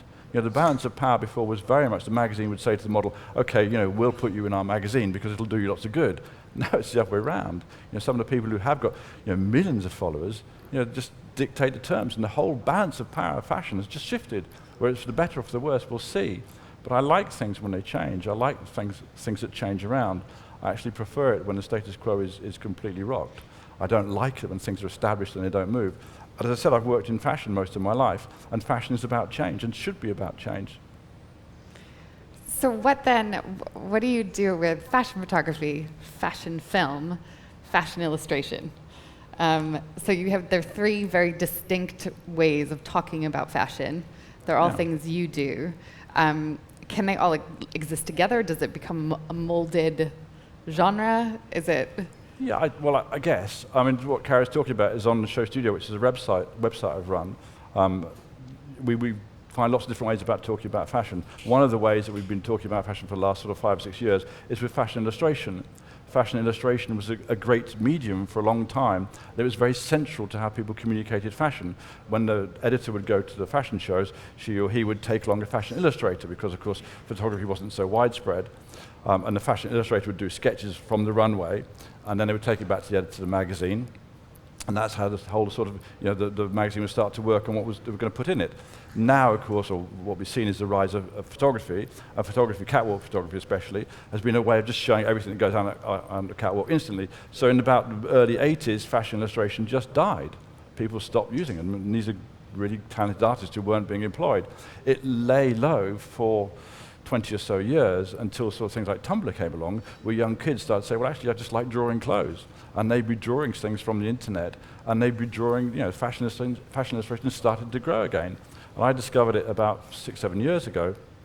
I discovered again through Instagram and Tumblr, these kids who were drawing stuff, basically for their own amusement. And so we started publishing them on Show Studio and putting them out there and asking them to cover the fashion shows for us. But of course, they're freed up from the original role of fashion illustration, which was to show what exactly went down on the catwalks, because we've all got photography now, so they could interpret what went on the catwalks. So the illustrations became more artistic. So that's one of the ways that we show it. Another thing that Carrie mentioned is fashion film. One of the reasons I started Show Studio 20 years ago is because I thought to myself, in any case, I've been filming all of my shoots since the 1980s, and it started to occur to me that, well, if I think about it, when a fashion designer makes a piece of clothing, it's to be seen in movement. There's no fashion designer, whether it's John Galliano or Miuccia Prada, who will ever create a garment to be seen as a still image. So why is the best way to show a garment as a still image? Surely the better way to show it is in movement. So I thought, well, I should have a platform to show fashion film. Fashion film didn't exist at the time. I mean, of course, most of the historic fashion photographers going back to Lartigue, but I mean, all of them, Avedon, had all dabbled in film, but there was no real platform to show fashion film. Fashion film's hopelessly, or film per se, so cinema film, is hopelessly out of the cycle of fashion. Normal film is about sort of a 3-yearly cycle by the time you've made it, written it, cast it, etc., filmed it and promoted it. So it's hopelessly out of sync with fashion. TV was always far too bureaucratic and far too busy chasing ratings to ever allow it to exist. So the only fashion it got on TV was either scandalized or trivialized. It was either all fashion models of bulimic and anorexic, or let's show Rich and Judy how to put your makeup on. So it never really dealt with the kind of cutting edge sort of, the way that Vogue magazine, when Vogue magazine's really good, deals with the cutting edge of fashion. So we thought that fashion film would be a good way to start to show fashion. We needed a platform to do so. That's why Show Studio came along. But it was the idea that a piece of clothing in movement is the best way to see that piece of clothing. But how long a fashion film is it an animated GIF or GIF? Is it 6 frames long? Is it just about that repeated motion? Or is it half an hour long or 10 minutes long? Nobody really knows. It's different from music videos, which of course when they came along in the beginning of the end of the 70s, beginning of the 80s with MTV, they thought, well, a song's 3 minutes long, a pop song's about 3 minutes long, so a music video is about 3 minutes long. Nobody knows that with a fashion film. How long is a fashion film? I put out one for the designer Gareth Pugh about a month ago. We launched it at the IMAX, which was great, but I digress. But that was 17 minutes long. That's a long piece of film to sit there and watch. But that was also totally different for its purpose, right? That was instead of a collection. So he didn't send girls up and down a catwalk. He showed a film instead of it. Gareth Pugh is a designer who's really championed fashion and film. He's been somebody who's really, really pushed it all the way through his career. So it's very unclear what this medium is yet. And I think that's quite normal. If you look at fashion photography started in about 1910 when Condé Nast decided in his magazine Vogue he wanted to get rid of that fashion illustration stuff and have this new medium, fashion photography. So he brought in Baron Adolf de Meyer, who was a kind of slightly sort of, how should I put it, he's a bit of a sort of Mario Testino type character. And he brought in Edward Steichen, who was a very serious art photographer and been previously working with Stieglitz, but had an eye for fashion. So he promoted these two very different photographers as fashion photographers. Now that was in 1910 roughly. But you go back to, you okay? You're choking to death. Do you want some water? I feel really sorry for you. Do you want some water? Sure? You're just going to choke. Anyway, you're going to be okay. So he promoted, these fashion photographers lasted until about 1925, 1930, before anybody else new comes on the scene. My point is, if you look at the history of fashion photography, it takes a while to develop. In the mid-40s, you've got great photographers like Honig and Hühner, Horst, George Platt Lyons, then you have the Cecil Beatons, then you have the Avedons, the Penns, the Baileys, the Sterns, the Newtons, the Bourdins, the Meisels, the Bruce Webbers. But those are the great fashion photographers. And I've listed them all, and there's about 10, maybe 15. So over the last 100 years of fashion photography, there haven't been that many great names. Now, we're right at the beginning of a new medium called fashion film, so I don't expect to see 100 great fashion filmmakers, maybe 1 or 2 at the moment, and they're still just kind of developing. So I think it is a new medium, and it is very, very different to film per se. It's fashion film, I mean, without wanting to brag, I coined the term fashion film. Nobody'd actually put the words together before because there was no need. So when I started Show Studio, I said, well, let's do this thing, fashion film. It's great because it sort of says what it is, but it does take you down a kind of weird path. So people think fashion film is like film about fashion. It isn't. Fashion film is simply clothes and movement. And you will have seen lots of often quite disastrous attempts at making fashion film by some of the very big fashion houses, who I won't bother to name, but they often think, okay, so we're making a fashion film, we're a big fashion house, so we've got lots of money, so we'll employ a huge Hollywood director. So they get in David Lynch, or they get in, somebody brilliant and amazing. However, these are film directors. They are not fashion film directors, in the same way that you wouldn't just get in a great photographer like a Sebastian Salgado to do your fashion collection, because Sebastian Salgado is a great photographer. He's not a great fashion photographer.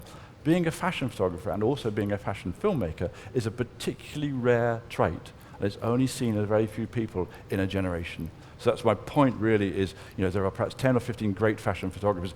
That shows to you how rare this particular trait is, how unique it is in people, and how unlikely we are to find 100 great fashion filmmakers around at the moment. So you've seen these sort of attempts at just sort of buying great Hollywood film directors to direct fashion films, and you look at it and think, this is about a handbag, so why am I wanting to watch this? So they haven't quite worked out how to do this yet. But what's exciting is it's a new time, it's a new thing, and people are learning. I think there's nothing better, from my opinion, as when you don't have answers, you have problems to solve. And that's what really excites me. And it really excites me to see all different ways of doing it. We ran a competition for fashion film last year. We had over 600 entries from 57 different countries. And some of those countries really got it, and some didn't. Weirdly, America, I'm going to be really rude and generalize here, I don't like generalizations, but Americans aren't very good at fashion film. Russians, on the other hand, are really good at it. So every time I saw an entry come in, it was from a Russian filmmaker, I'd go, really excited. When I saw one coming from America, I'm like, ugh. Because American cinema is so imbued with narrative and so used to having narrative as part of their film that they insist on having it in their fashion films.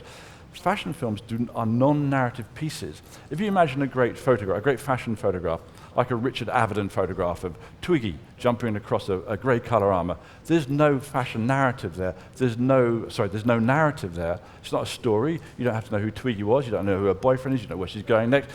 It's just the idea of a fashion photograph. It creates a desire within you. You look at it and you think, wow, I want to have that piece of clothing. That's the idea of a fashion photograph. It doesn't tell you a story. Now, American cinema is so narrative-led that it can't let go of that. Russian cinema, on the other hand, its history of Russian cinema is much less narrative-led. It's much more expressive. And so they're actually much better at it. Anyway, it was still a very interesting thing to do to get all these fashion films in. The point I'm trying to make is it's a new medium, and it's a medium that's being taken up everywhere. When we started Show Studio, as I said, there was no fashion film. Now, virtually every major cultural capital in the world has their own fashion film festival, and that's in the space of less than 20 years. So obviously something's really happening. But in my opinion, it's still got a way to go before we find really good fashion films that really move us. It's a tricky beast, but yeah, that's good. It's a real call to arms for any Americans in the audience. Yeah, so I really apologize for what I said. It's totally wrong, but it was a generalization. What about, we don't have a word for this yet, but what about fashion sculpture or 3D scanning? Well, How are you using that in your practice at the moment? it's the same thing, really. It's expressing fashion in a different way. Instead of it being a 2D photograph, it's a 3D object. I can scan, we can all on our phones now virtually do a 3D rendering of the vision in front of us. I started picking up on 3D scanning quite early on. So back around kind of 1999, 1998, I stumbled across it through a program, a feature on Newsnight, who were reporting about something, this company who were trying to bring back to life dead actors, which was a very strange thing, but they were doing 3D scanning. And I got very interested in it. It's interesting, and it was certainly interesting in those days, because it was right at the beginning of it as a technology. And when you 3D scanned something, the sensors couldn't tell if they saw a reflection, whether that reflection was a solid object or not, or whether that solid object was retreating from us or advancing towards us. So they'd create all this stuff. So the computer was starting to invent things just based on kind of its misunderstanding of what a reflection was. So I plunged on in there, and I always like a mistake, so I plunged on into that and tried to capitalize on that. And it provided amazing sort of just visuals that I'd never seen the like of before. We're all used to them now. We see sort of those spiky things that you see every so often in different people's visuals. But we're used to seeing, or we're starting to get used to see 3D scanned imagery now. We're starting to get used to the idea of 3D scanning. But back in 1998, it was totally, totally new. And so I started 3D scanning all the models I worked with. So I 3D scanned Kate Moss, I 3D scanned Naomi, and I 3D scanned Daphne Guinness, and nearly all the models I've done 3D scans of. And then, of course, then you couple a 3D scan to a motion capture. And then you put the motion capture into 3D scan, I'm sure most of you know, and then this 3D scan starts to move in a very lifelike way. So I started doing that. And some of the videos I worked, so I did a video called Black Skinhead with Kanye West, and that was all a 3D scan of Kanye, and then him performing Black Skinhead for motion capture. So, and you couple those together and you have a very lifelike performance from Kanye West from this 3D. So it's very interesting, but then if you mix that, so then say you motion captured the motion of a horse and you put that into Kanye's body, then how does that body move? So it starts opening up all these things. So say you motion capture a couple making love, and then you put that into a horse. How does that look? So it starts to make up these new forms. So you start to get into, I know, I'm just randomly trying to get something, but you get my gist. But so you get these new forms and new motions and new visuals being produced, and that starts to take us into territory we never knew before. So all that sort of thing is exciting. But to answer your question, Carrie, I've done a 3D scan of Kate Moss, and I took to a very classical pottery, a very classical ceramics works called Nymphenburg in Germany, who makes some of the most beautiful porcelain in the world. And they made a beautiful Kate Moss statue, about so big. It's very, very lovely. It looks like a little religious icon. I put some wings on the back of it so it looks even more like a religious icon. But I thought there was something in that, because Kate Moss is in a way a religion, people often say fashion is the new religion, and how we look up to these people, almost adore them. So I thought it was in some way, and also Kate is such a difficult figure, or was for a while such a difficult figure, because of the kind of fairly normal things she did, which got scandalized. So she got fairly sort of, if you've ever seen the footage of Kate Moss being chased through LX by the paparazzi, if ever there wasn't a version of sort of contemporary celebrity becoming martyrdom, what else could you look for? This is a woman hiding under her own suitcase with her 3-year-old daughter while 40 men try and take her photograph. That's a fairly revolting spectacle to watch. And this girl has done what? Got paid well for being attractive. So it seemed to me a fairly, whatever. So I thought it was fairly a good bit of sort of social narrative to imbue this sculpture with a slightly religious kind of feel to it.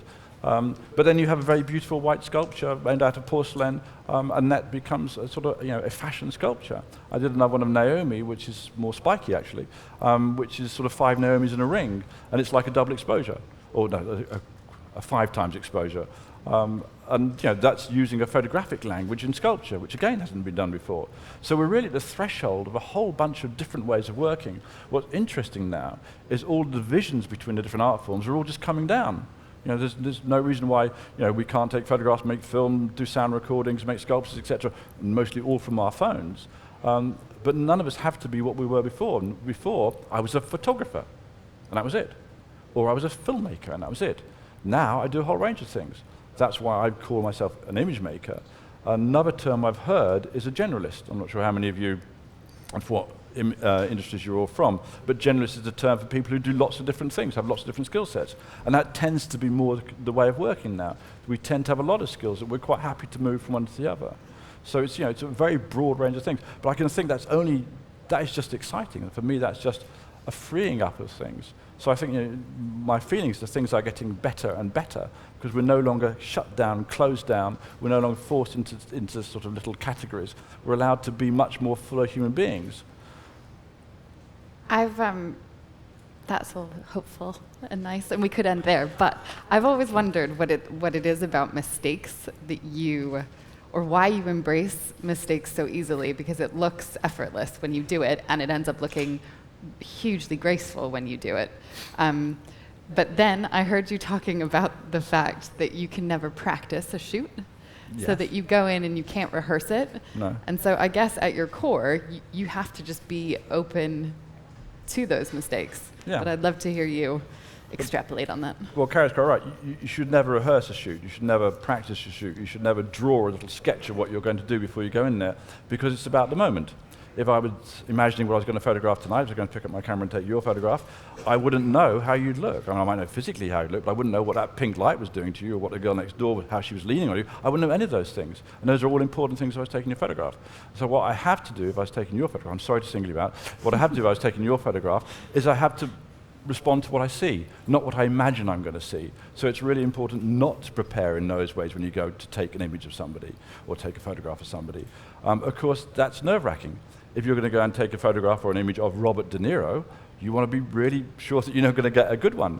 And of course, that's terrifying. You now have to tell the Robert De Niro story. What's the Robert De Niro story? For George magazine? Yeah, well, I'll try and keep on track. I can do, but anyway, if you're photographing somebody that you obviously very much you care about what you're going to do, there's no other way of doing this than honestly. So you have to be prepared to I have to be prepared to stand in front of you, and I have to fail in front of you. The first photograph that will come out of my camera, or the first image that will come out of my camera, will not necessarily be the best one, and probably be the worst one. So I have to accept I'm going to fail in front of you. That fear of failure is something that drives people to do the worst thing. They repeat themselves. They try and hang on to what made them successful in the past, rather than opening up and say, okay, I'm going to fail. And I will fail, and that's a human act to fail. And actually, that shows you things. When you fail, that shows you much more than when you succeed. So I'm quite happy to fail, and I fail regularly. But I don't mind doing that, because that gets me through to another level. I like mistakes. Mistakes show you the chink in the armor that you can get in through. That's what mistakes do. They show you things you couldn't expect. And I think all that's really, really important.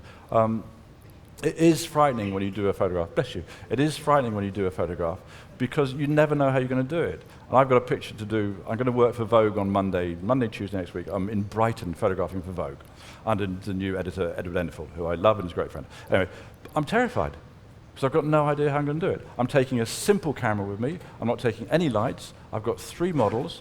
And I've got no idea what I'm going to do. I'm going to spend the next 5 days worrying myself about it because I don't know how I'm going to make the first shot. But that's been the same for the last 40 years. And in a way, that's the thing you probably can't lose and shouldn't lose, because then, if you get too complacent, the shots won't be any good. I think you have to feel that feeling of fear, that feeling of pressure, that feeling of you have to do it, but you're not sure how to do it. I think that's really important in how we create imagery. I can't remember what life with Robert De Niro's story was, okay. Maybe you know it better than I do.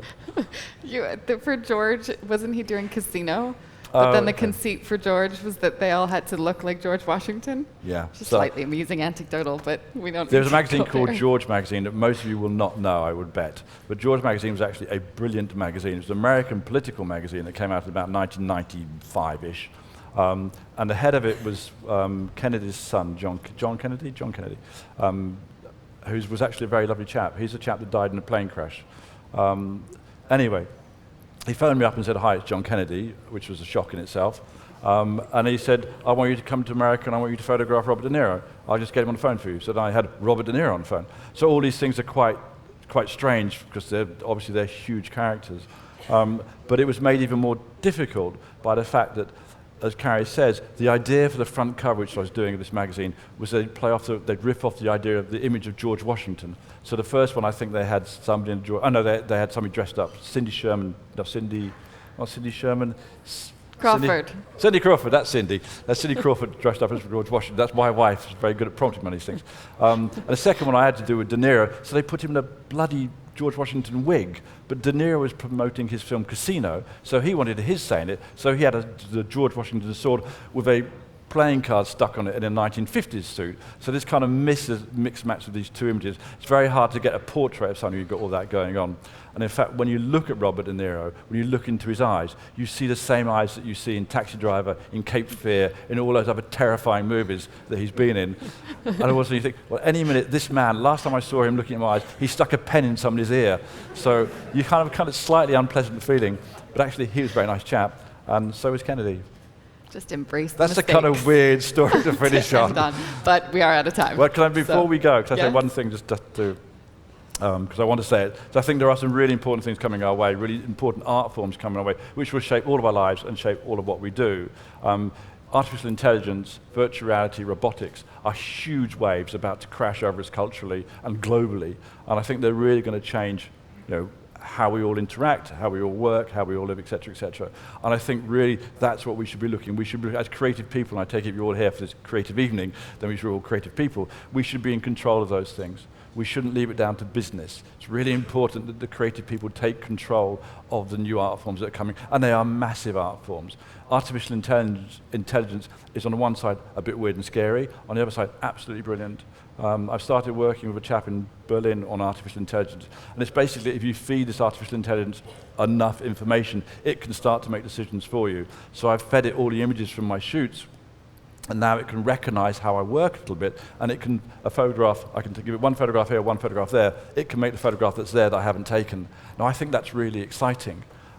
Longer term, I actually want to replace myself with artificial intelligence, because realistically, I think that's what's going to happen to me. I think after I die, and I'm age 59 now, so I haven't got that much longer, but after I die in some 40, 50 years' time, some bright spark will recreate me, and I'd rather do it now when I'm alive than somebody, one of your kids, doing it when I'm dead. So I'd actually, my wife has a big problem with this because Google are one of the main people who keep all the images, and so we get slightly worried about who's actually got control of our images. However, I think the more that we get involved now, and the less we get worried about scare stories about robots take us over and all that sort of thing, I think we have to embrace these things, and we have to shape these things even more importantly. So I think these huge cultural changes that are happening to us and will happen to us through the internet and through things like virtual reality, artificial intelligence, robotics are really important. But it's important that we engage them. It's important that we do not just fear them and shun them. It's important that we actively take them as part of what we do. Another call to arms. Absolutely. On that note, thanks, Nick. Thank you, Alex.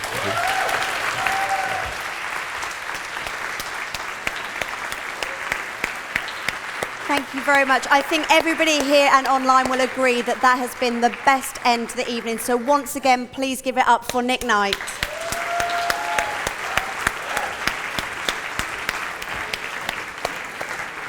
So I'm afraid that's all we have time for this evening. Thank you again to all of tonight's speakers, Nick, Kelly, Kate and Rufus. And as we're approaching the end of tonight's proceedings, we hope everyone is feeling full of creative energy, inspiration, and please note that all of tonight's presentations will be available on demand from next week on the Adobe UK YouTube channel. So if there's anything that you missed, anything you want to see again, or anything you want to share with friends or colleagues, please do be sure to look out for that playlist when it goes live.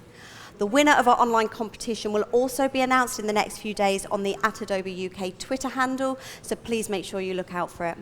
Thank you so much to everyone who's here tonight and for all of you that have joined online. We really appreciate it. We look forward to seeing you again. Thank you and good night.